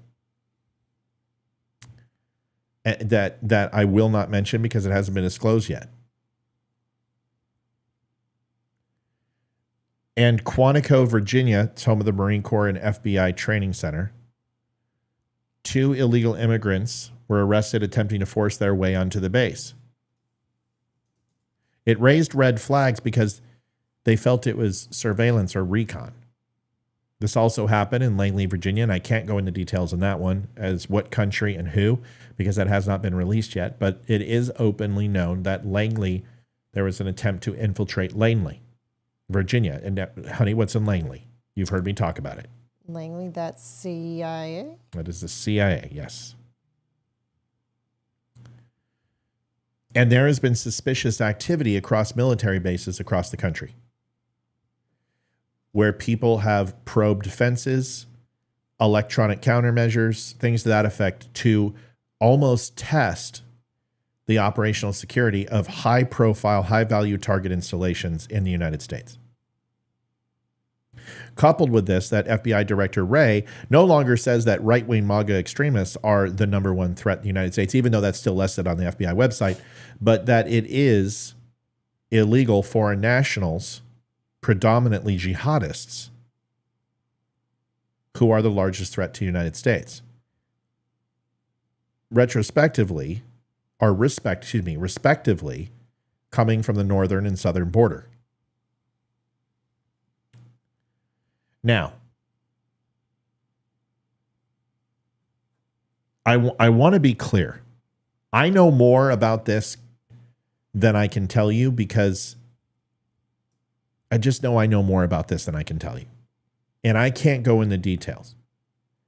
But to me, what I can tell you based upon what I do know is that if I was working counterintelligence for the United States military, again, like I was, I would create a threat assessment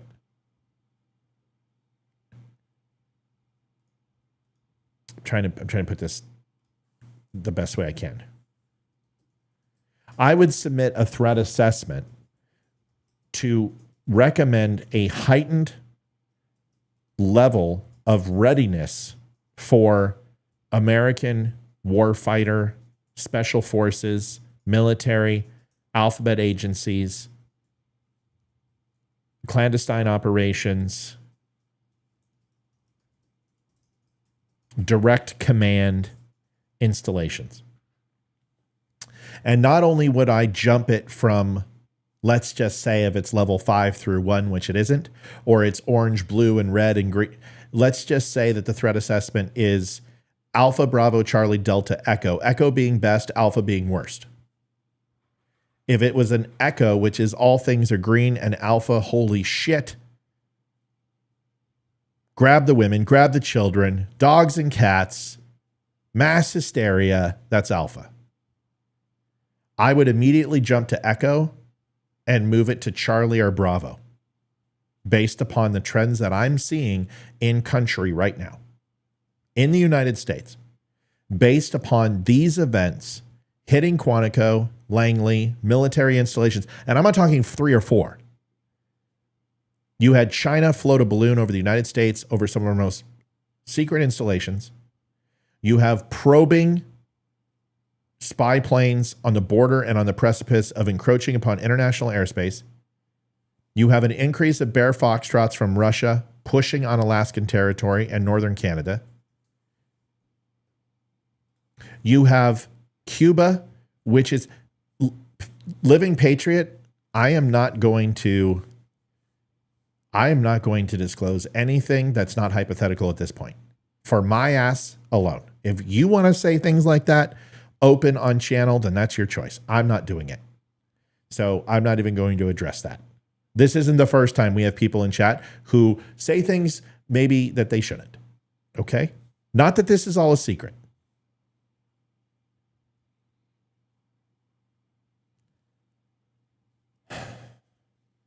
In this situation, with these things, you also have Russian ships that are going to Cuba. People are associating things that are taking place that have nothing to do with anything. Russian vessels going into Cuba are about as standard as us dipping our dicks in Hong Kong. Cuba has been on the docket for 50 years for Russian ships to all the way from the Cuban Missile Crisis till now. And they test their boomers coming out of the Polyana Inlet. They've had the Kuznetsov set off the coast of Cuba. It's nothing new. Bear Foxtrots going over in a couple of MiGs, getting a couple interceptors, flashing them up on radar is no big deal. Happens all the time. Having an E-2C fly off and catch a Bear Foxtrot, having an IFF transponder hit off during a takeoff coming out of Russian airbase, so what? Happens all the time. What I'm talking about is these probes on military installations, our intelligence apparatus. These are issues. Whatever, Jason. Jason, you're the Brit, aren't you? You know what people don't like, besides the British, is not catching the point of the conversation. I'm very well aware of when the Cuban Missile Crisis was. I apologize that I didn't get it by the date, time, and minute. Next time I'll do better, blokey chap. Fucking British. You guys are so ostensibly just fucking annoying. You're annoying. This is why we don't want you to sit at the table. Seriously. God. Don't you have some fucking Irish and Scottish to kill or something? Seriously. Fucking limeys. Anyway, the whole point is those are not issues to worry about. What we are worried about is that in the United States, you have tens of thousands, 8,500% more Chinese nationals in a country. You have another situation. And if you're like, okay, Matt, you're crazy. You're crazy. There's no way that these things are related. What is the one thing I told everybody about the Afghan regular army that they did right before we surrendered Afghanistan, exfilled from Bagram Air Base, and removed civilians and military personnel? You're Welsh. You're a fucking Brit. So nothing like pisses off a Welsh when you call him a Brit or call an Englishman a British. Call him English. You guys What's are the so difference between British and Welsh? They all know that they're idiots and they don't want to associate with each other. It's ridiculous. It's like you got Cuba, El Salvador, and Puerto Rico. It's Mexicans. They're all Mexicans. Okay. I like Jason because he can take a hit. He doesn't cry when I make fun of the Brits. And most assuredly, longer than 50 years ago for the Cuban Missile Crisis. Most assuredly. 65. I'm getting old. Jason says the Celts. See, do you say Celtic or Celtic? That's what I want to know. It depends if you're Gaelic or not, right? And all the British are Gaelics. Okay. So now that we've done this, I want to hit this. I could be crazy, right? Does everyone remember where I said... I got a question about... Hold on a second. North Afghanistan, Southern Afghanistan, right before Joe Biden did the biggest fuck up in history, where did I tell you that the Afghan regulars were fleeing to? Does anyone remember? Who can remember? Go ahead, honey. Okay. My question was, okay, this dude, the picture that was up there. I can't even say his name. Dadvan or whatever his name is. Was he the colonel or was he the dude that was in the utility van? He's a Chechen. He wasn't in the utility van. Okay. He said he was from the energy company. This energy company, which was a Chechen company local in the area, which rose to prominence out of it. It literally was out of nowhere. A couple of years ago, it was purchased by a couple Chechens, and now it's all of a sudden producing. So it's more than likely, and I can't accuse this company of anything, so I'm going to say it resembles a front, which would mean funded by a foreign government funding a local business to run operational nefarious deeds inside the United States. That's what it would look like. What? Sorry. Okay, so what happened with that story? Did something happen to the colonel or? Yeah. Well, listen, I'm trying to tell you. Okay, gotcha. You're right. We're getting distracted because the frickin' limey won't shut up. Okay. I have 1,776 reasons not to listen to Jason Thomas. So if nobody remembers, it was Tajikistan. When Joe Biden would have listened to the briefing reports that I got and that other people knew, and every intelligence agency, it was the best kept secret in the world. Northern and Southern Afghani regular forces were surrendering to Al-Qaeda / ISIS, but more Taliban-style forces in Tajikistan. And they were surrendering, and if he would have listened to that report, he would have known that it wasn't going to hold. Yes, Amy says Chikistan. That's close enough. But now, 8 suspected terrorists with possible ISIS ties arrested in New York, LA, and Philadelphia. I warned you. I told you. As of 5:09 p.m., June 11th, and my buddy messaged me at 6:01, I had the story at 4 p.m.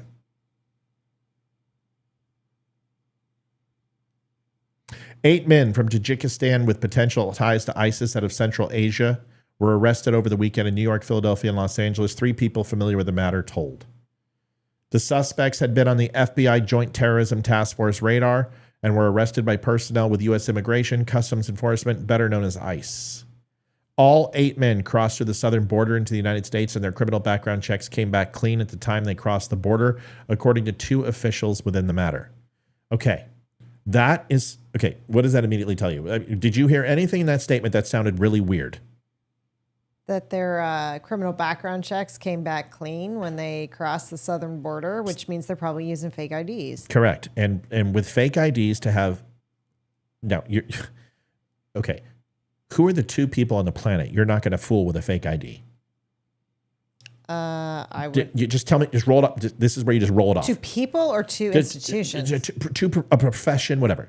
What are the 2 that you're never going to fool? Profession. Come on. One is so obvious. It should just roll right off your tongue. Apparently it's not that obvious because it's not rolling off my tongue. Think about it. What do you use an ID for more than anything else in the world? What do you get asked for? When do you get asked for your ID, Liv? When I buy alcohol. Okay, so what would be the profession that would absolutely be able to spot a fake ID? Probably somebody at a liquor store. Bartender, Liv. Bartender. Bartender's going to be able to spot a fake ID. Next to it's the second profession. I have no idea. Government institutions that require an ID. That would be somebody who is checking IDs at the airport. It would be somebody, a police officer, or Border Patrol. All extremely effective at being able to spot a fake ID. So what are the quality of these IDs, do you think? That's right. Paul Rivera goes, bartender and a cop. That's right. And Border Patrol cops. So let me ask you a question. How good do these IDs have to be? They've got to be pretty damn good. No, they've got to be perfect. Not pretty damn good. Perfect. You have to fool the laser emblems that are 3-dimensional now. You have to do the inlay. You have a special light that is not open for sale that you can't see with the human eye, but that light will go ahead and show you other markings on that ID. You have to a lot of money back in that. And remember, if you're running a check, it's not just running it through the FBI. You're running through NCIC. You're running through Interpol. You're running through Department of Homeland Security. You're running through Border Patrol. You're running through FBI. Those systems absolutely do talk to each other.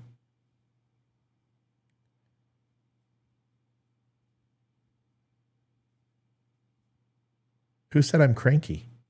Somebody say I'm cranky? Why am I who? Amber says he's cranky as all fuck tonight. Who? Me?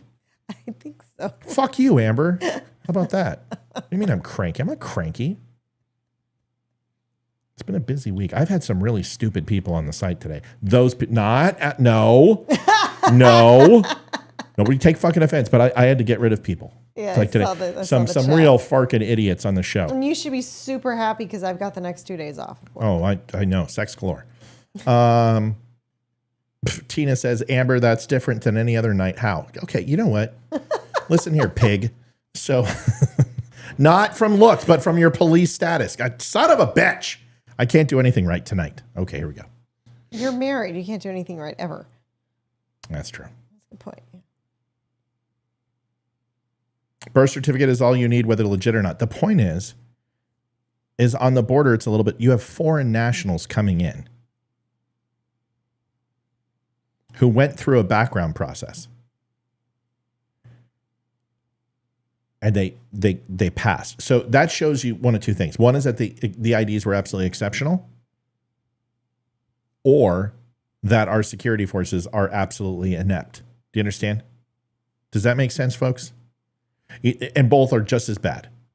Either somebody's making high quality IDs, or we're inept. And it's probably both. Okay. At least 2 of the men crossed the border in the spring of 2023, and one of those men used the CBP One app created by the Biden administration to allow migrants to book appointments to claim asylum.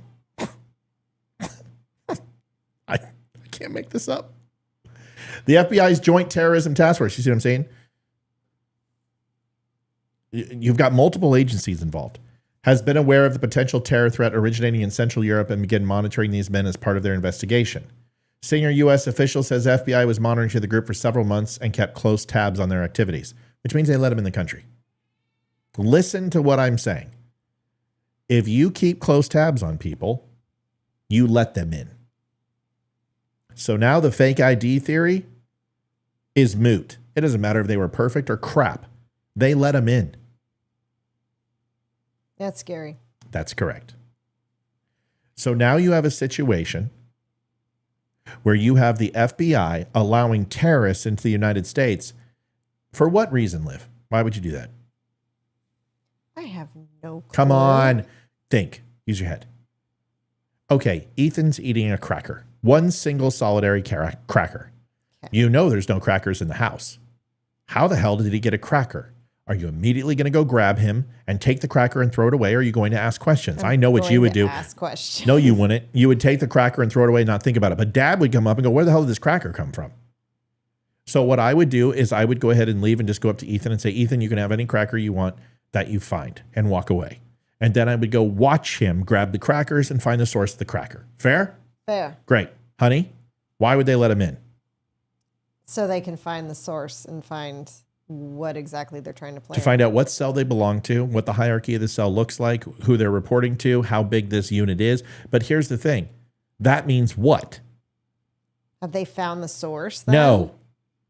Why did they If they're arrest allowing them in to track the source, if you allow Ethan to take his cracker and then tell him it's okay to have crackers, what am I trying to find? You're trying to find where the crackers came from. What does that mean? Means the FBI doesn't know. The FBI doesn't know what cell this belongs to. They don't know how large this is. And they use these guys to go ahead and expose these cells and then made the subsequent arrests. That should scare everybody. That means there's people in the United States that the FBI, Department of Homeland Security, JTF, and everybody else have absolutely these JTFs have absolutely no idea where these groups are.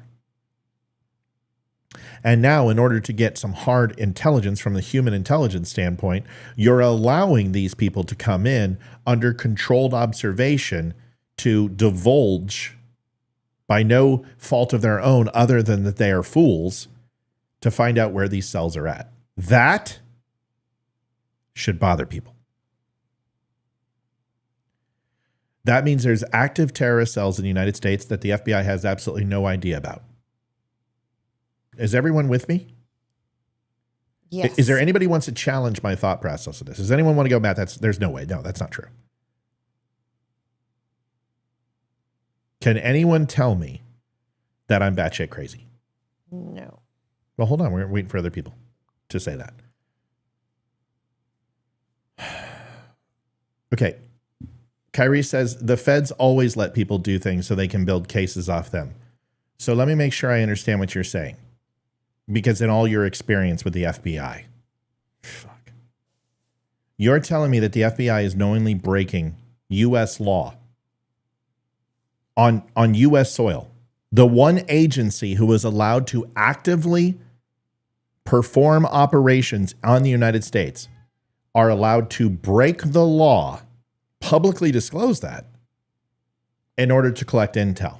You're telling me that's the FBI. So what you're saying is that they can go ahead and allow people to rob banks and kill people in order to find out where they're sending and laundering this money. That's what you're going to tell me. They're going to allow an active crime in progress in order to solve a bigger crime. That's what the FBI is going to do. I think you have the wrong agency. That's called the CIA.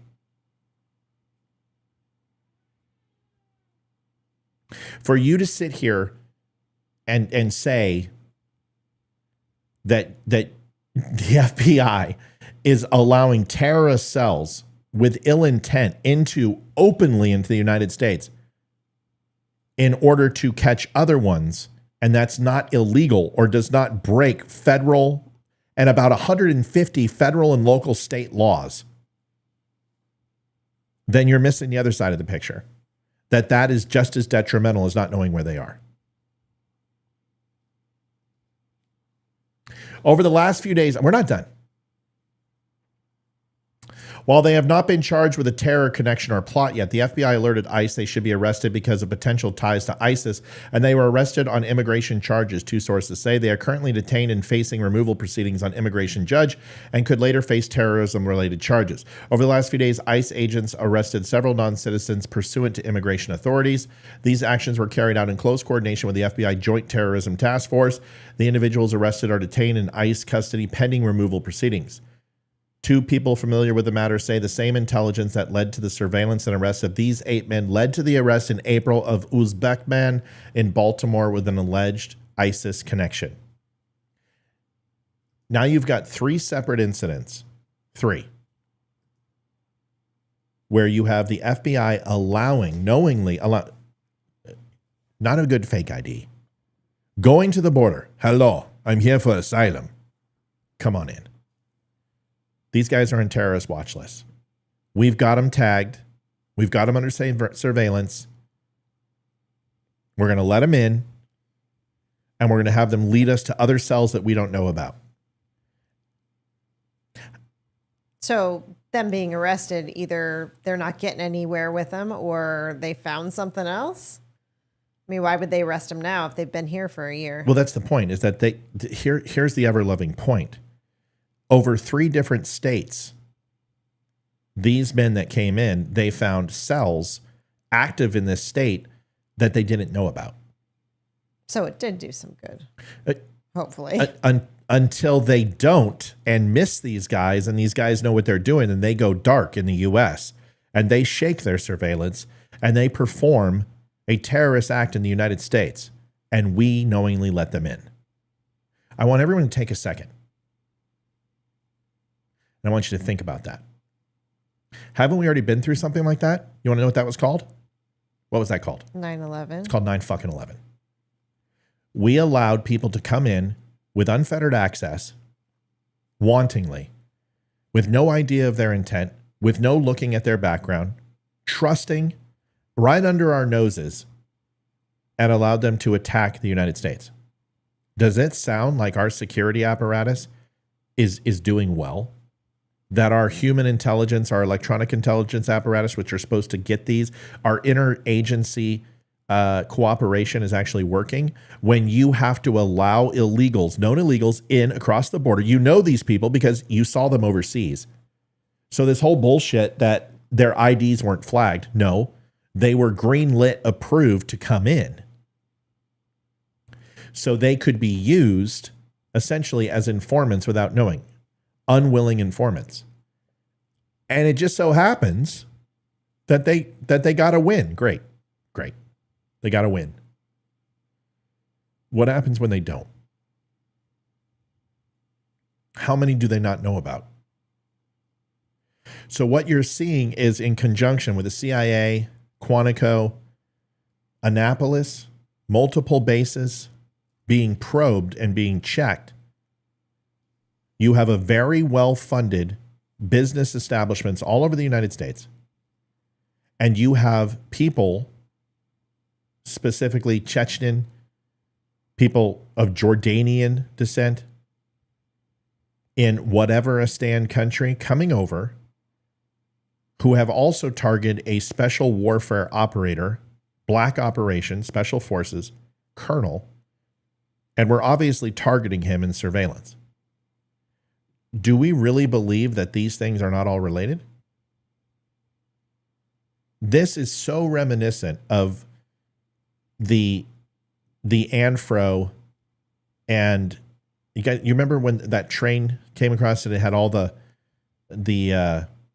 explosives? It wasn't N3rds. It doesn't matter. The point is, And it went missing? yeah.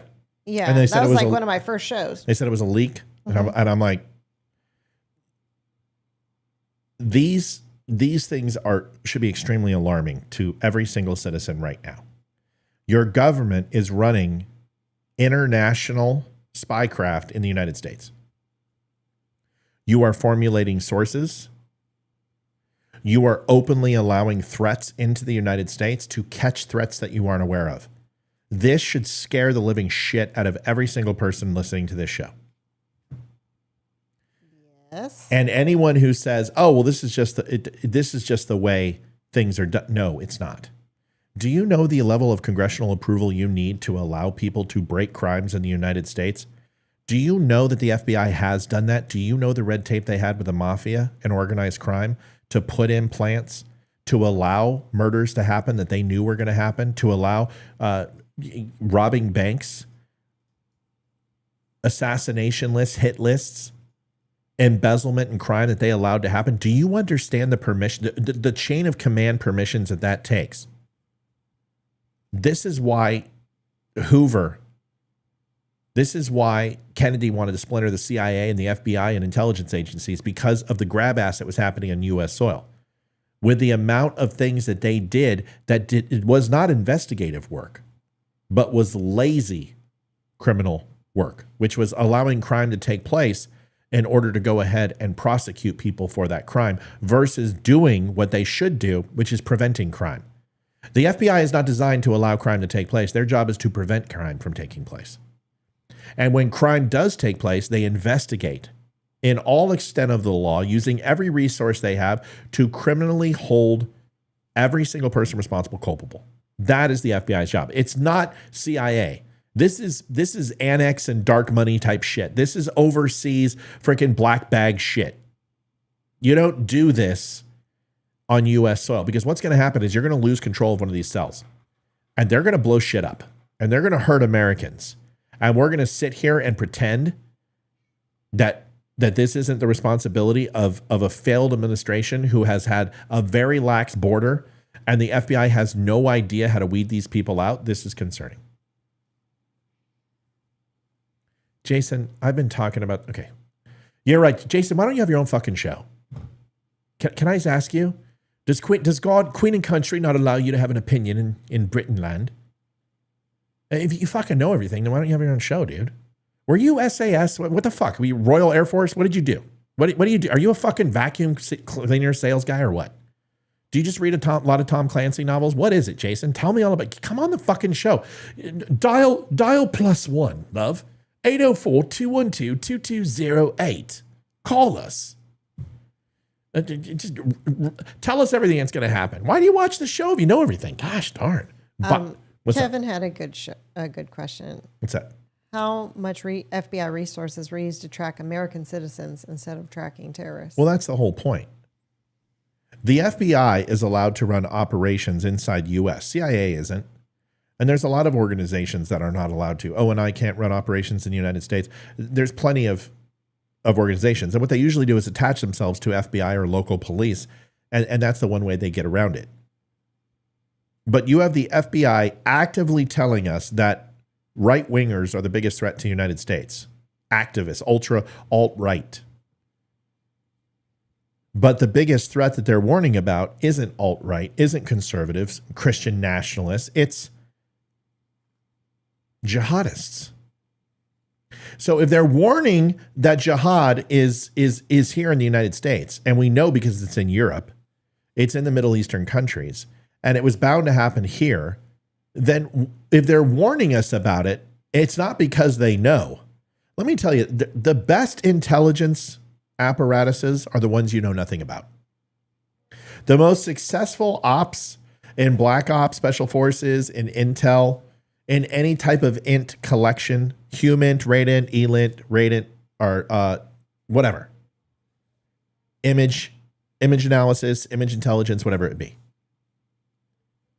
is the operations you know nothing about. Those are successful.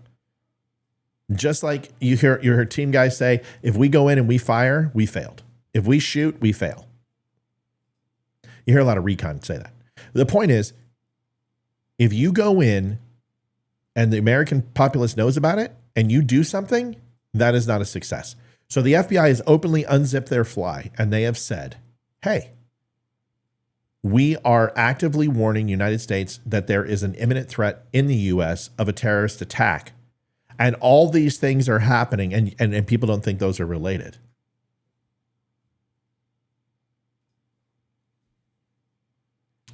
Tina, that's what we're talking about. I don't know about terrorism cases, but I've seen that feds let Asian Crips in Stockton, California perform drug deals just to catch them sell guns. Look up Operation Kryptonite. I don't need to look it up. I just said exactly that. The point is allowing certain crimes to take place in order to order stings of lesser crimes to catch the bigger criminals. Those are American citizens. Those are people who are in the United States. And maybe they're illegals too, but they are known. You're allowing known terrorists who are related to Al-Qaeda and ISIS and Muslim Brotherhood and the JIP and Hezbollah and Hamas into the United States willingly. That is a very different animal. I am aware what Christopher Wray did. But I was talking about this longer than a week ago. That's my point.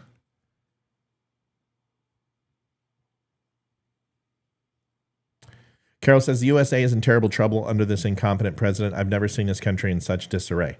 Me neither. Yes, it's a very dangerous game. That's my point.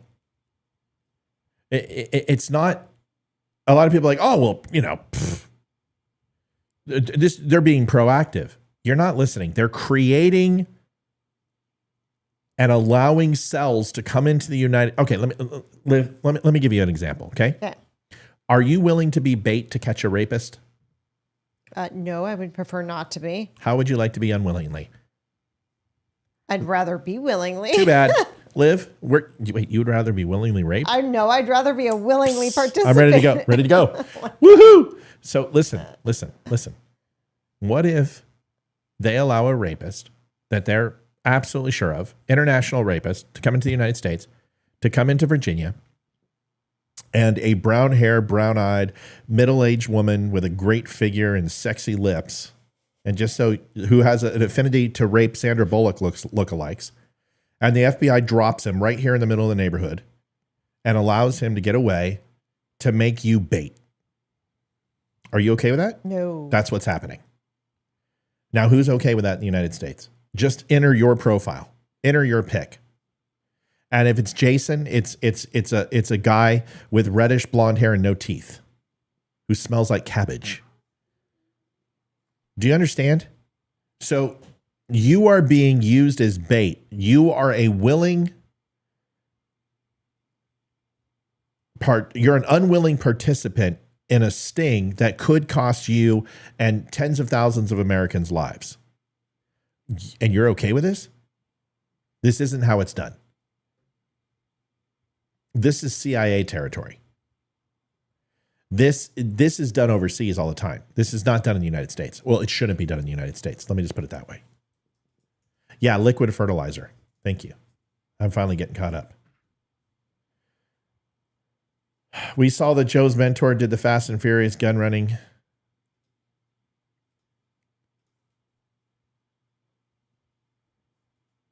I'm reading somebody's comments. Our government are all complicit. Yeah. Ammonium nitrate. Thank you. How much FBI resources were used to track American citizens instead of tracking terrorists? Correct. Who knows what Biden? I'm going to have to rewatch this last hour of the show. I'm at work. That's okay, Karen. Is this the Jason show? It seems like it. You got that right, Matt. Very dangerous. Yeah, it's dangerous. I mean, just take my analogy. Matt, take it easy. You can't be right all the time. Peace, bro. Where was I wrong? Well, the thing is, Matt is not always right, but when he comes on the show, he makes sure he knows what he's talking about. Yeah, it's not that. What am I wrong about? See, so that's the thing. Jason, can I just be transparent? Since I know you're still here, even though you said you're leaving, you're not leaving. You come off as a pompous dick. Now, I come off as a pompous dick when people are pompous dicks. Okay? Or I do it and I don't mean to, and then I apologize. But you just... I've got my partner. She's right here. She's my co-host. You're not. So that's it. Matt, do you think this is why FISA got pushed through? Well, FISA was getting pushed through no matter what. But here's the thing. The reason why FISA and the Patriot Act doesn't get repealed or modified is because they don't want to give up the power. It's too easy. The intel organizations have justified their budget and cut them by a certain amount of dollars to reappropriate that fund somewhere else. And the moment that you go ahead and stop illegal wiretaps and warrantless searches, you have to find the money and the personnel to go ahead and do that again. These intelligence agencies aren't funded for that. They've reappropriated their funds to other areas, and they have more power than the U.S. citizen. So you're not going to get that shit to go away. Patriot Act's here to stay. It is forever amended to our Constitution because they're illegally. According to Biden, the biggest threat to democracy is MAGA extremists. That's correct.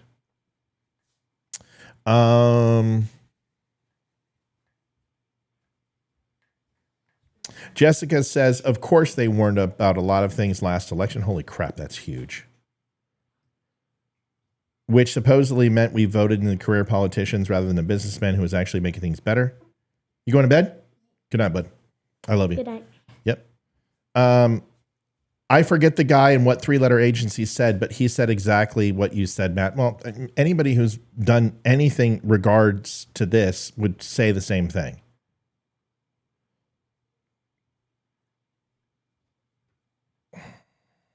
Just think of all these from different groups, or they're not even working together. Well, that's the thing. That's the thing we need to be considerate about. Have you seen Nancy Pelosi video about the January 6th? I already answered her. Did you tell her I did a video today? I said we did on last night's show, and she's going to watch it after this one. Virginia, don't watch that. Watch the show I did today. I did a recorded show. It's 14 minutes, and you won't have to dig and find it. It's literally on the top of the Facebook page. It's episode 426. You would know better than me. So there we go. Isn't the DOJ tracking Christian and parents at school board messages and not illegals here? We know the answer to that. Matt made a slap check video on it today. Well, it wasn't a slap check. I'm old enough to know. Matt, are you at liberty to say why they are allowing it? If you say that's overall long-term goal, you think? Well, I just kind of said it, Kyrie, is that they're allowing it because they don't know. Okay, intelligence is fairly easy. You collect it, you disseminate it, you brief it, and decisions are made. So you've got 3 foreign nationals coming into this country that are flagged. We're going to let them come over the border. We're going to break the law by doing so. We're going to inform the people who are checking these IDs to make them complicit on breaking the law. We're going to break hundreds of violations of trafficking and dumping them into a city and a foreign national conspiring. I mean, there's just so much shit that you've done. Then we're going to watch them. We're going to collect intel. We're going to disseminate. We're going to brief, and then we're going to make a decision. And we're going to continue to do that until we fill everything we have. That is not an FBI operation. That is an international operation. And the CIA is not allowed to operate within the borders of the United States. That shit is now over. This screams CIA. This doesn't scream FBI. And here's the scary thing. If it isn't CIA, that means the FBI has now taken an international role inside the United States. And that should scare every fucking person here. Because how many lives are they willing to sacrifice in order to get what they want? How many Americans can die in order for them to wait and hold out to get what they want? So yeah, we might go ahead and talk about Fast and the Furious. We might go ahead and talk about stings all over the country where they've allowed crimes to happen. So how many Americans can die in order for them to identify these cells? That should scare you.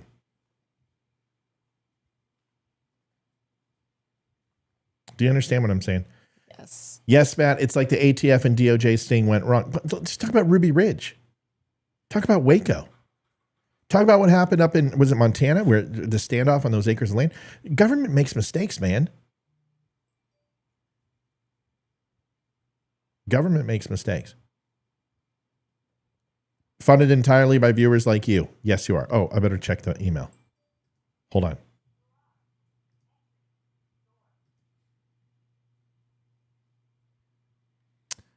Thomas, thank you so much, brother. That helps big time.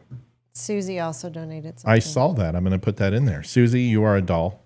Susie's a longtime viewer. There's a lot of longtime viewers on, and we love you guys. I'm not cranky tonight. I don't know what. Am I coming off as? I'm just serious. I'm pissed off at this. This is stupid. This is lazy.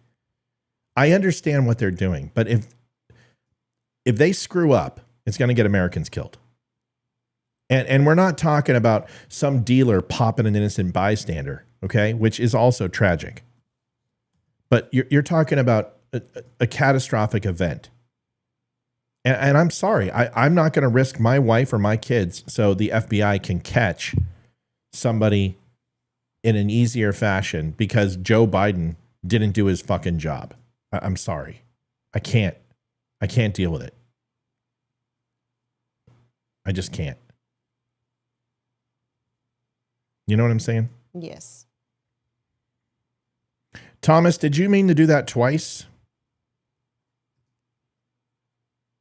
No, it's two different Thomases. Wow. Oh. It's another Thomas. Thanks, Thomas and Thomas. Tommies are coming through tonight. Let me put this in here, and then we'll wrap it up. It might be a little bit longer. We're almost done. We don't have to go to work tomorrow. But I'm not going to go too much longer. And Thomas, thank you. Did you see that, Liv? Yes, I did. Thank you very much. Did this next one come up? They haven't come on the screen of. Why aren't they coming on the screen, Liv? Just down on the bottom, the gold bar, but whoever. What the? It didn't pop up of who donated what. Why not? I don't know. Son of beach sheet. Hold on. This should be working. Hold on, everybody. This is frustrating. Let me try this one. Well, Thomas, and Susie. Appreciate Okay. it. And then, and just to let everybody know, I did put it in, but it didn't work. Thomas gave us $51.99 and $103.48 for the other Thomas. So both Thomases, thank you very both. much. Appreciate We it. love you. We love you guys. Thank you for helping us out. Okay. Roberta, we love you too. Okay, just stay frosty. If you don't have your concealed carry, find a buddy. Find someone who can help you get it. Protect each other. Keep your head on a swing. If you don't have to go into well-populated areas, honestly, stay the fuck out of there. I just have a feeling that something's going to happen before the election. I think you're probably not the only one. See, Thomas says, Matt, NSA gets chatter. Tells CIA. They track overseas, pass the word to FBI when they get stateside. Yeah, that's not how it works. I'm sorry. Thomas, that may have worked back in the day when the biggest signal was radio traffic. That's not the way it works anymore. Those agencies don't talk to each other. those agencies have so much data and they have teraflops of information a second coming in. So much is missed. Leroy and I've talked about this. You should, when Leroy gets on next, let's talk about this. I'm not discrediting you. That's the way it should work. It doesn't work that way.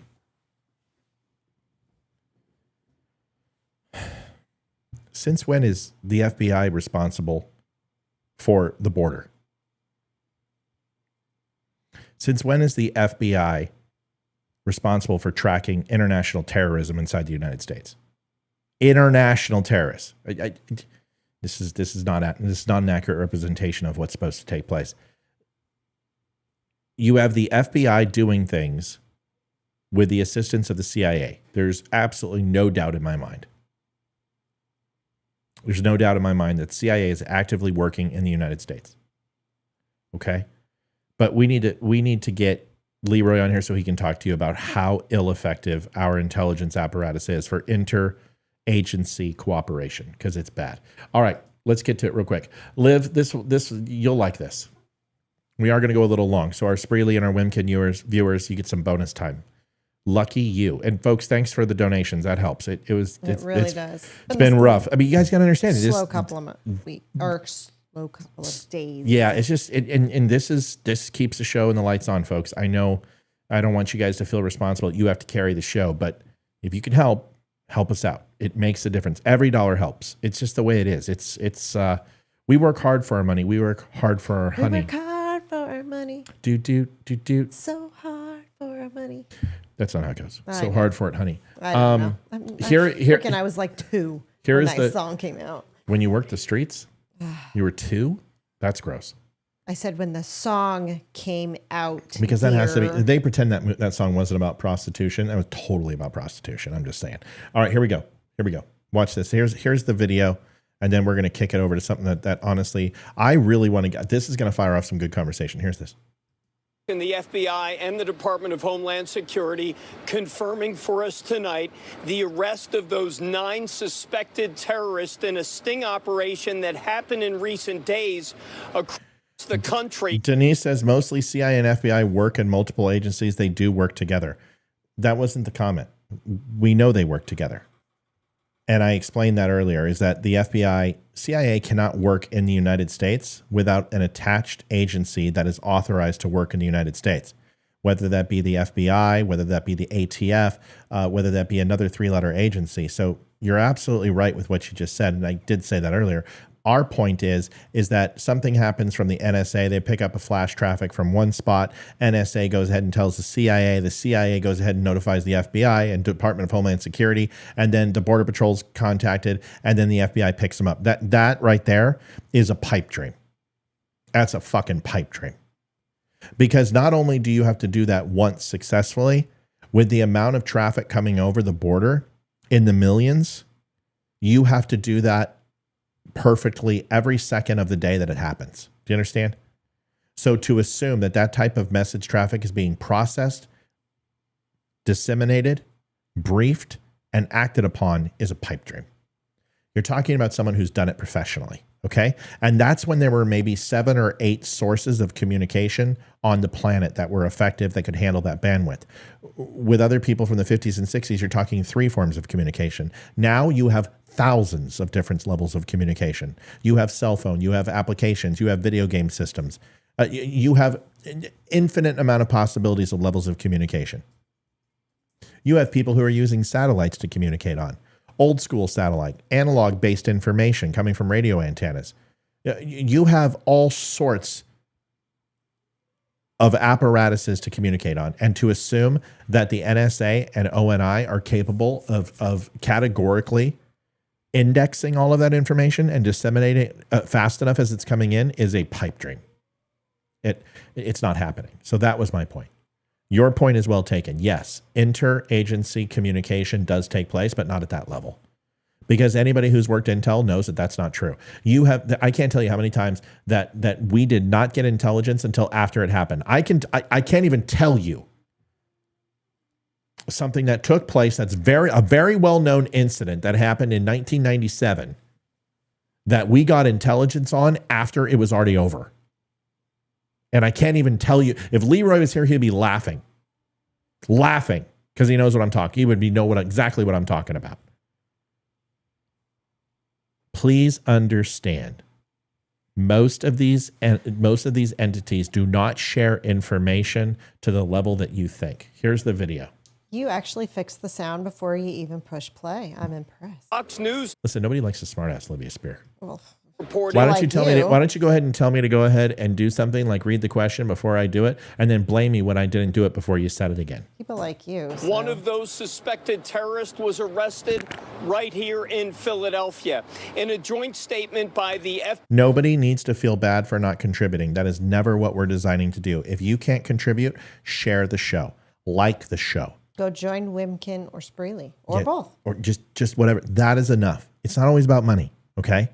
Get the word out. That's what we do. And I'm not cranky. I love you guys. I don't have time to put on airs. I mean, I guess I could come on here and be like, hey, everybody. Hi. Hi. Harry Carey. Hi. The moon was made of cheese. Well, the moon was made of cheese. Would you take a bite? I mean, I could do that, but that's not me. So I'm just like, hey, what the fuck's up, everybody? And, you get the mood I'm in. I just don't put on airs. I love every one of you. I even love Jason, the Brit. I love everybody here. You guys are my people. But sometimes I get annoyed. I had a hell of a day on Facebook. I had a lot of idiots. A lot of idiots. Remember Amanda, the baby killer girl? She was on here. It was bad. I don't remember. I wasn't on the show at that time. Kyrie, do you really think I'm going to answer your question? If I didn't share that information willingly, do you really think I'm going to confirm or deny anything? No, I'm not. You can ask, but I ain't going to say shit. Here's the rest of the video. And Department of Homeland Security confirming that ICE agents arrested several non-citizens pursuant to immigration authorities. The actions were carried out in close coordination with the FBI's Joint Terrorism Task Forces. Fox News saying 8 nationals from Tajikistan were arrested in Los Angeles, in New York, and here in Philadelphia. It's being reported that one of those suspected terrorists came in through the southern border, although it is not yet clear their specific goal or if Philadelphia was a target. Now, the arrests come as the Department of Homeland Security put out their most recent assessment, putting out a high threat level for small groups or lone individuals for these kinds of small group attacks or coordinated lone attacks. No details of where the arrest happened here in Philadelphia, but guys, obviously this is a developing story in the FBI and the Department of Liv, Homeland Security. were you a normie in school? Confirming What's a for us normie? tonight the arrest. I don't even know what that is. Okay, so let's everyone guess. Okay, so this will be fun. Yay, this will be fun. See, I won't be cranky now because we're not talking about. I had to get that shit off my chest. I know the Joint Terrorism Task Force in the FBI works on terrorism internationally and local, national. I understand that, but allowing foreign national terrorists in is not the FBI's purview. I'm sorry, that's CIA. Okay, so here we go. We should be excited about this. Okay. I have no idea what we're doing, but yay, I'm excited. On one end of the spectrum, we have Olivia. On the other end of the spectrum, we have me. Now, in high school, you need to guess. Was Olivia a normie, which is what would be considered a normal person? Maybe prom princess, maybe class president, the popular girl, the one who, was voted most likely to succeed. Did she dress normal? Was she a normie? Or was she a nerd outcast? Dorky, picked on, dressed funky, multicolored socks sometimes. Olivia. Then you have me. Was I a normie? Did I play sports? Was I big? Was I tough? Was I the guy that everyone, was captain of the softball, football, or baseball team? Was I, not in chess club? Or was I a nerd dork, computer science guy, chess club, member of the Glee club, political science club? Let's take a vote. Let's do Matt. Thomas says Olivia was a troublemaker. Okay. No, Olivia, shut up, Liv. You I'm can't not say saying anything. Shut up. I'm laughing. I am laughing at we're having a Harry Potter discussion on Rumble. Do you see what you just did? Do you see what you're giving it away? No, I'm not. You are. You said we're having a Harry Potter discussion. Afterwards, we're going to go ahead and we're going to drink some pumpkin juice and go ahead and sort our houses. You're telling everybody what you were. Okay. Okay. All right. So here we go. Kristen says Matt was a nerd. Glenn says jock. Matt says you were. Susie says you were popular. Matt played D&D. You were the nerd. Matt was nerdy. I think it was Fox that showed it. Matt is a nerd. Matt was popular. Nerd all the way. Okay. I was a nerd. Everyone said Olivia was a nerd? Okay. Okay, so let's get some more Olivia. Matt was a computer science nerd. Olivia was a nerd because I remember her saying she was in a pageant for smart girls. Okay. Olivia was sheltered. Ooh, Carol knows you. Holy shit. Carol. She was a dork. Okay, so we got all of our votes. Okay, so some people said I was popular. Some people said I was a jock. Some people said I was a nerd. Pretty much everyone said Olivia was a dork. Okay. She was in the junior miss. I saw Matt was a club guy, chess, etc. I say Matt. Olivia, nerd, troublemaker. Okay. I've been watching long enough to know the answer. Certainly, Matt was a nerd. Troublemaker. Dork, Olivia, nerd, troublemaker. Okay, so let's divulge. First of all, everyone, thank you for your donations. Thank you for liking the show. Thank you for everything you do. You guys are amazing, and we love you. We really, really, really love you. Liv, are you ready? Are you ready to divulge? Sure. Okay, go ahead. I was totally not a nerd. I was a cheerleader. I was a jock. I played the sports. Thank you, Glenn. Thank you, Glenn. Okay, go ahead. I was all into school spirit. I attended every single dance. She slept with the entire football team. Total. Fuck you. I did not. Oh, come on. Jeez. I didn't. I wasn't that popular. I wasn't in that popular crowd, but I mean, it was a small school, but I went to 4 proms, 4 homecomings, 4 winter formals. She was the prom princess. I was not prom princess. Yeah, it doesn't matter, but you were the prom princess. That's the qualification. You were popular. You were beautiful. You had the friends. You were a normie. Yes. Okay. I was a complete fucking dork. I was fat. I was short. I was picked on all the time. I played D&D. I played Traveler. I was a computer game guy. One year I wore flannels and torn up jeans as Def Leppard fan. The next I thought I was like Tupac. I couldn't identify. I was a 50s rockabilly. I had sideburns. I had a chain in my pocket and I hung out with the Sick Boys. I didn't know who I was. But what I do know is I got my ass kicked a lot. I was an absolute nerd. I was a dork. The jock came later when I grew. And then I went in the military. Then I became a jock. But I've always been a nerd. That's why I've got one military arm and one nerd arm in my tattoos. Can I say something real Yeah, quick? go ahead. Susie, I was not in that crowd. She said I was in the crowd who made fun of me because I wanted to be them. I was not that crowd. She was not that crowd. I was in the crowd that was made fun of in middle school. And then I got rid of the glasses and I grew into my body but I was never a part of the popular She crowd. was picked on before she was cool, and people made fun of her, some of the things that she had during her awkward stages, and that's why I didn't go. She knows I didn't go to her high school reunion because I would have grabbed a couple people by the throat and beat the living fucking shit out of them. Yeah, but no, I was never the bully. No, because I was picked on too much in elementary school and middle school to be the bully. So Living Patriot says, when did you bloom, Matt? When a southerly gentleman took my flower? What the fuck, dude? What do you mean? When did I bloom? Oh my god, dude! I was as a last week. That's funny, Amy. When I see, I don't mind jokes as long as they're good. Like I don't mind jokes, but you got to be clever, not like Jason. You know, you're not always right, Matt. Yeah, I am. Otherwise, I wouldn't be good at this. So, I was 5'2", 245 for most of my senior year in high school or junior year in high school. And then over the summer, I grew almost a foot. And I had to go to the doctor. I had horrible growing pains. But I leaned out. I started swimming, started tanning. And girls didn't even recognize me when I came back, and they started hitting on me. And then when they find out that I was Spear the queer deer, because that's what it is. Matt Spear drinks beer with queer deer. That was what they would say. And it was rough. And then, you know, I remember Shy Burgess, and she was 7th grade. And I had a pink Latte gray shirt. She wrote fag on the back, and I got my ass kicked every day. But that day I particularly got my ass kicked real hard. And she came at me in my senior year, and she was a transplant from Buena High School and came into Ventura. And she saw me. She's a good looking woman. She was Saudi Arabian, beautiful, but she was Japanese and Saudi Arabian. So she had like orangish, dark hair with that Hawaiian kiss skin, you know, beautiful Arabian princess.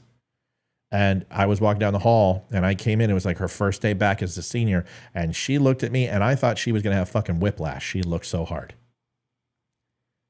And she started talking to me. And she was in like my 3rd period. And she was talking to me and I'm like, this bitch has no fucking idea who I am. She has no clue.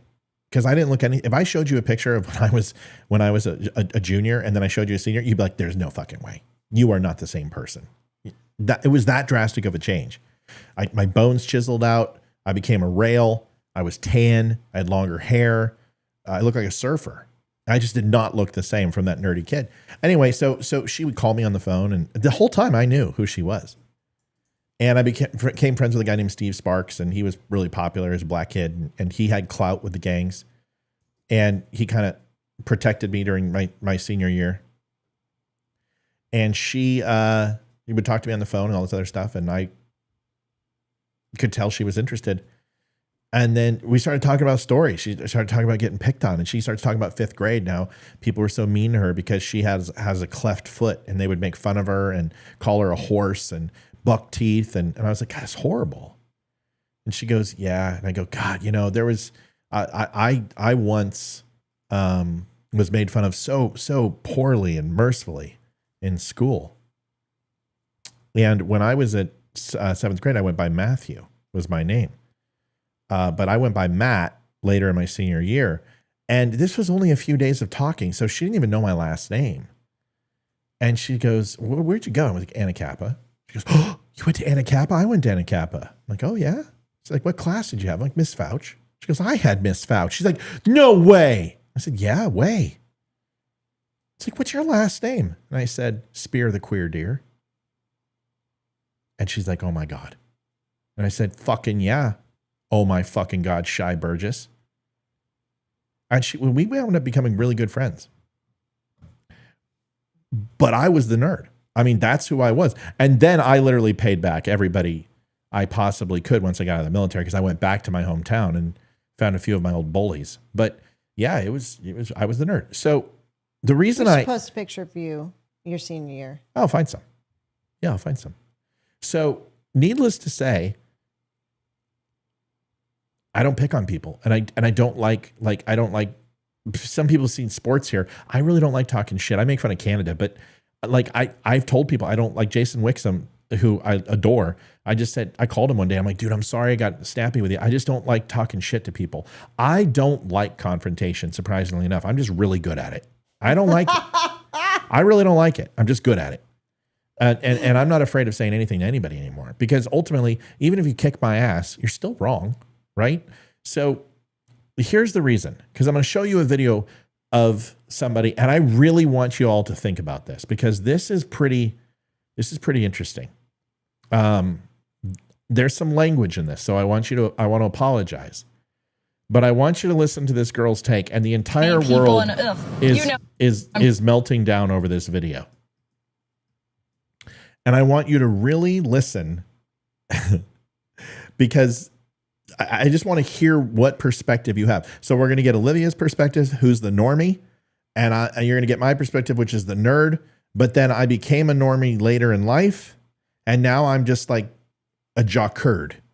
Jock herd. Right, I'm a jock herd. And I think Olivia is a jock herd too, because she is a jock who totally loves her video games and totally loves, fantasy books and fantasy movies, and she's a nerd too.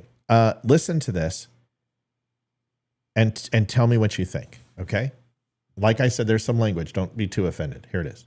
So all those nerds in high school, like the weird theater kids and the anime people, and you know who I'm talking about, the people we didn't hang out with. So they've grown up now, and they're the ones making the laws. They're the Mark Zuckerbergs. They're the Faucis of the world, of fucking nerds. Those fucking dorks that never got laid in high school, and they've got a major chip on their shoulder against the normies. That's why you see all these fat-ass fucks making laws. Oh, you can be obese and anorexic. Okay, sure. They're the ones inventing clown world. They're the ones in media. They're the actors. You wonder why actors are so politically leftist? Oh, right. It's because they're loser theater kids. They're the theater kids who grew up, and now they're telling me and you what to think. They're telling me and you what to do, and they're making the laws in this country. Well, it's time to stand the fuck up and stop being scared. Like, why are we scared of these people? They were massive losers in high school, and they're massive losers today. It's time to put the motherfucking nerds back in their place, stand the fuck up, and speak.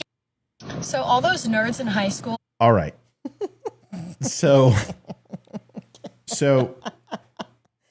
my first thing I want to say to her is, baby, who hurt you? Who hurt you?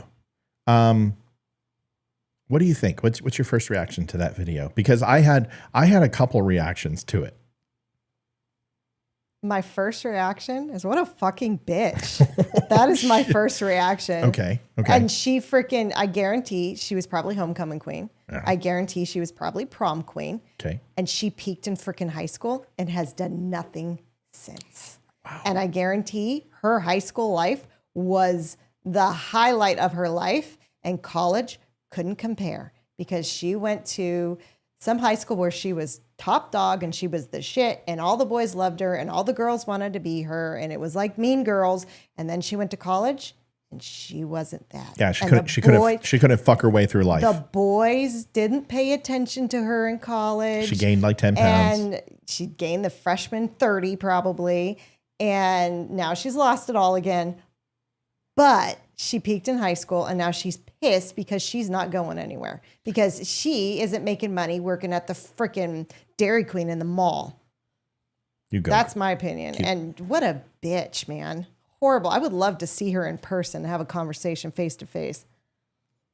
Olivia doesn't like bullies, guys. If you don't know this, she's not a big. And I was never her. Are you serious? And fucking my daughter is a freaking is a drama nerd. So fuck you. So that's what I think of her. You suck, you jackass. So I'll tell you my reaction. I'd totally do her. But I would Stephanie Peterson her. Oh my gosh. I would Stephanie Peterson her. Now, Stephanie Peterson was my. Oh, what a that woman. Stephanie Peterson was my Great Expectations moment. She used me. She would grab me and break my heart. She would, show a little boob and pull it away, and kiss you and then stop and walk out. Just ruthless bitch, ruthless, horrible, depraved human being who I was in love with, and she would just mercilessly yank my heart. And this is when I became a whore, a man whore, and I just was like, women are good for one thing. They're receptacles, and I'm going to prove this point for the rest of my days. And I did for a better part of 10 years. And then I met my beautiful wife. Well, yeah, she called 6 when years. we had already gotten together. So she was gonna get married, and the last thing she did, she called me to go to Black Eyed Pea, and she looks at me and she's like, I'm about to get married. And I'm like, why are you telling me this? You know how I feel about you. Every thought was her. She crushed me. Every time I would heal, she would just come back into my life. She's like, I want you to stop me. Take me to a hotel. And I'm like, you know what? Fucking A. No, I'm not going to do it. And I stood up and I walked out. About 6 months later, she didn't get married. And I had gained confidence. And I was getting around. And I went up running into her, and you could tell something broke in her, where she was no longer Great Expectations. Like, it was at the moment when Ethan Hawke is standing on the pier in Florida, and they reach out and touch hands, and they're going to fall in love. She was ready for that. And she obviously felt feelings for me. And we had spent a couple days together, and it was great. Yeah, we went out, went to the movies, would go back to the hotel and have amazing love making sessions. And I was waiting for her to say, I love you. And she did. And after that moment, we had sex again. And then I threw a towel at her and I told her to go fuck herself and walked out. So I would Stephanie Peterson this woman. I agree with you. She's horrible. And there's no redeeming qualities because here's the thing, lady, I don't know where the fuck you've been, but nerds have taken over the world since 1970. Apple computers, Texas Instruments, HP, Compaq, Bill Gates, Steve Jobs, Woz. We had a nerd president in George Bush Sr., for God's sakes. I don't know where you've been, but the revenge of the nerds has long been since before your daddy 3-second pump chumped and your mommy birthed you. They've made the world. No, Denise says, hugs your wife for listening to that. Oh, oh my God, please. My wife and we've been together for so long. We know everything about each other. Hugs to me for talking and listening to stories and being honest with my wife. That story wasn't necessarily my proudest moment, but it's still a moment where this girl deserves worse. I have been honest with my wife to the point that I can be. There's things I can't tell my wife for military service. But if you think I haven't heard some stories about my wife, shall we share? No. What do you mean no? What do you want to share? What in my life is so? Oh yeah, the week I met you. Yeah, we don't want to go there. So my wife and I have shared horrible stories, and she knows my triumphs. She knows my weakness. She knows my depravity, and she knows my sin. And I'm not ashamed of it. And I mean, that's when you know you love someone, when they tell you their deepest, darkest secrets, and you still love them for it. Yeah, and I couldn't love Olivia unless she knew my worst sides. So I know you're kidding, and I love my wife with no equivocation, which is why I can sit here and say that story, and she doesn't feel threatened because she knows it's not real. Like if I say that about her, I don't mean that, because this woman also said niggas on another video that was 12 seconds, and she is getting shellacked. Like, how dare you use that word? And now on the other hand, I'm like, oh, you pearl clutchers, you guys can sit here and see kids get shot in Chicago, but this white chick says niggas and everyone's flipping out, even though that word is said 1.5 million times. She's just pissed because she was mean and horrible to the nerds in school, and they can see right through her, and now she can't marry a sugar daddy. And that's what she's. I just, can I be honest with you? I don't think can I just be transparent? I'm a really good judge of character. I don't think she believes this at all. I think this is clickbait. I think this is her clout chasing. And I don't think that she believes this at all. Watch it again. Just watch it again. And there's kindness behind those eyes somewhere.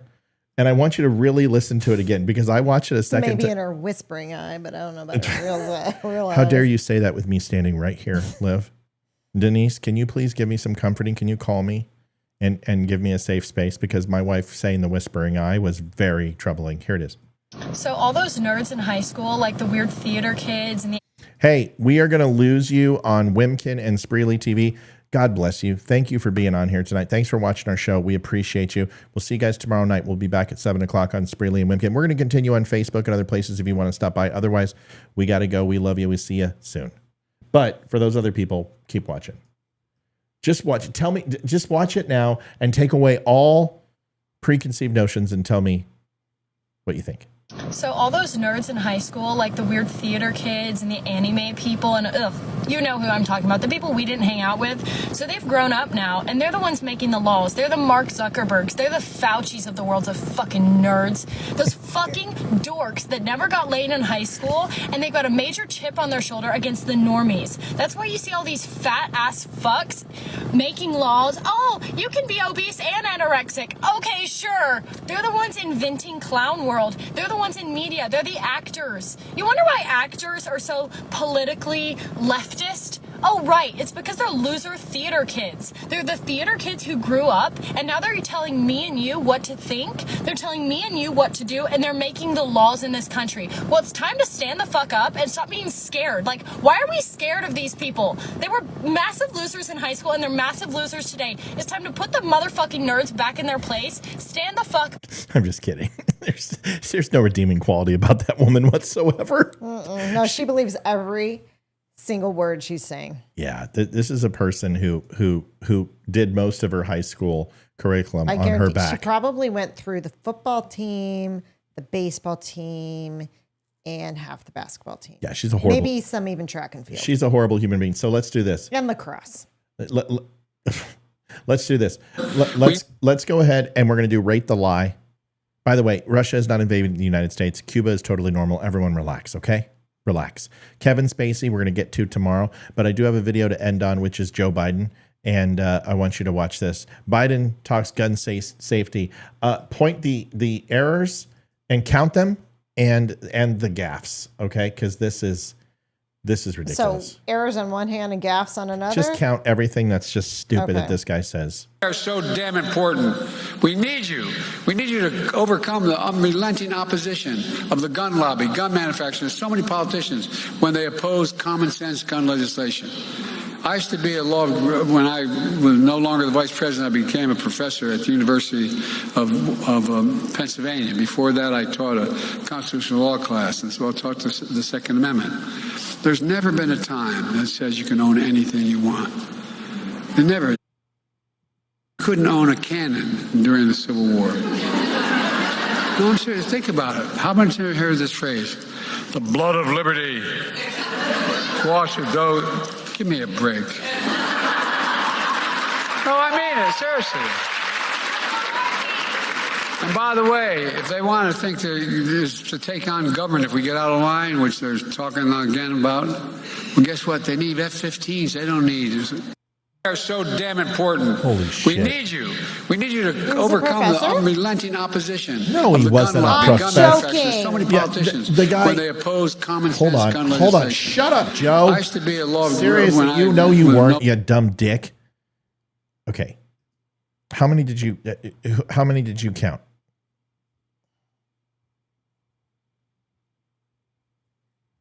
Like 7 or 8, maybe, but half the time he was mumbling, so it's kind of hard. Let's go through it together. Okay. He was never a professor at UPenn. Yeah, I figured that one. He never was. He had an honorary professor title, but he wasn't a professor. And he didn't teach a class. He never taught constitutional law. Yeah. Never taught constitutional law. Ever. He says you couldn't own a cannon during the Civil War. You actually could. Because that's how the militias got cannons. Because you could own cannons. Okay? And then he ends it when he tries to do the quote, "The tree of liberty is watered with the blood of patriots." He couldn't say it. One of the most famous "Don't tread, come and take it" Second Amendment sayings ever. This guy is a moron. He also later said in this speech that there were no machine guns when the Second Amendment was written. And that's not true. Liv, do you know of one? Okay, I'm sorry, Amy had a comment and I'm laughing at it. Fucking so Amy. Seriously, Amy. Because he sounds like he's saying gum. So she goes, he wants more gum laws. The toothless shall rise again. Amy's so funny. She's great. Oh, this is so quick. Folks, this is a puckle gun. A puckle gun? It's a puckle gun. And essentially it was a chambered revolver, turnable, automatic weapon. And this is a machine gun. To assume that the founding fathers didn't realize that with the invention of the printing press, that there weren't going to be advancements in speech as well, that there were going to be advancements in military and guns, they covered it by writing it that when they are talking about a well-organized militia, when they're talking about in order to suppress the advances of government overreach, that a well-regulated, and that means a well-disciplined militia is essential to a free society. What they're saying is that the equivalent weaponry that the government possesses, that the average citizen should possess, that there would be advancements in technology, because there were advancements in their military weaponry just in the Civil War.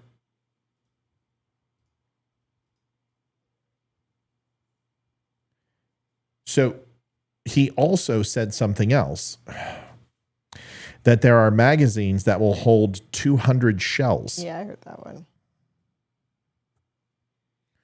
Folks. Our 10-year-old son knows that. Folks, I understand that there are canister shotguns and they can hold a certain amount of shells. But what he's trying to say is a drum for an AR-15, which expands to 100 rounds. And there are multiple weaponry that you can expand past 100 rounds. But he's an idiot. And you're listening to a guy who just lied to the entire world and said he was a professor at the University of Pennsylvania, which he was not. And that he taught constitutional law, which he doesn't. The guy's a moron. That is our good friend, Joseph R. Biden. May God have mercy on all of our souls if he gets in again. Olivia, since you're talking to everybody, you get your 1 minute. Go ahead. Thank you for the donations. Really appreciate it. Yes. It's very kind. Very kind. It's very fun chatting tonight. We've established that I shouldn't call people stupid. No, Beebs is a pureblood, so we're having a conversation of which Hogwarts house he belongs to, and I don't think he understands it. Who's a what? Beebs, they were talking about, somebody made a joke about getting did you get your secondary, third, 10th vax or whatever? And he goes, no, I'm a pureblood. And I said, which house in Hogwarts were you in? Yeah. And I went from there, and I don't think he gets it. We're a bunch of mudbloods. Where's he at, Rumble? Yeah. How's Wimkin doing tonight? Good. Better than yesterday. What does good mean? 219 views as of right now. Okay. So it's better than yesterday. We had 17 viewers at one point, 18. Okay. Well, and several people came back that were on it. Original Wimkin. Good. Did I call any of the Wimkin viewers stupid? Okay, good. That's important. Can you see the comments from Wimkin? No. Yeah, I didn't think so. Okay. Not yet, but we're gonna get there, folks. If you have not stopped by Wimkin, please do. Give yourself. And by the way, F-15s. This guy. He doesn't even know what latest technology we use. Ethan caught that one and was laughing at dinner. Yeah. Yeah. He also said all you need is a double barrel shotgun. Right. Well, if he has an F-16, he shouldn't be worried about long gun. Well, listen, when Joe Biden says the United States government has F-16s, it's like, dude, I didn't ask you to go ahead and make the case why we need unfettered access to firearms, but you just did. You just told us that the government has F-15s and F-16s, and you're willingly going to use those against the United States. That's our U.S. citizens. You're making the case why we need guns. Thank you very much. Folks, do me a favor. Go over to thedumshow.com and get some great stuff over there. Some cool shirts like this one and that one. And this one. Well, that was the one I was talking about. You got it. See? There's shirt 13 star with a donut from me. Go on over. This is the stand shirt, which is showing a stick figure with their hand over their heart, saluting the flag. We've got a bunch of cool shirts over there. Head on over to thedumshow.com. Save 10% by using the Dumb Club standard discount, which starts with a bronze. We give that to everybody, 10%. But you also get the silver discount, which is 15%, and the gold club discount, 20%. We go to thedumbclub.com. You can sign up. Trust me, there are a lot of cool clothes over there, coffee, mugs, everything else. Go over and see it. If you have not had a chance, please stop by the news at thedumbnews.com. You can go to thedumbshow.com and thedumbclub.com. Thanks so much for watching the Donut Family Show. We'll see you tomorrow. What time, Liv? 7 o'clock. I don't know if I'll be on, but 7 o'clock. Why aren't you going to be on? I'm debating if I'm going to go to the meeting at work. There's one. You're off. You're not going to Downing Med. No. But it's a bunch of graduation stuff. You're not going to the meeting. So You're not going to the meeting. You're not going to the meeting. Okay. Not going to the meeting. You're staying home. You got to cook me some food. Pot pie? You want your pot pie? Yes. Good night, everybody. Thanks for watching the Donut Family Show. You guys got bonus time tonight. We might even come up. We might just We might be in We the got throes. graduation stuff. Hayden's 8th grade graduation carnival. We might be in the throes of passion. I don't think we're going to be on. And you wouldn't want us to be on if we are. Good night, everybody. And Thanks for watching. Ethan's got 5th grade graduation on Thursday. 5th grade graduation. God, get a medal for everything. Goodbye. See ya. Adjusting transmitter output. This is the Don't Unfriend Me Show with your hosts, Matt, Leroy, Amy, Olivia, and Mike. Geopolitics, military analysis, and election coverage. Coming to you live on the Spreely.tv network and all major social media channels at the DUM Show. Good night. You don't have to go home. You just can't stay. Honest, direct, unfiltered. We can agree, we can disagree. Just don't unfriend me.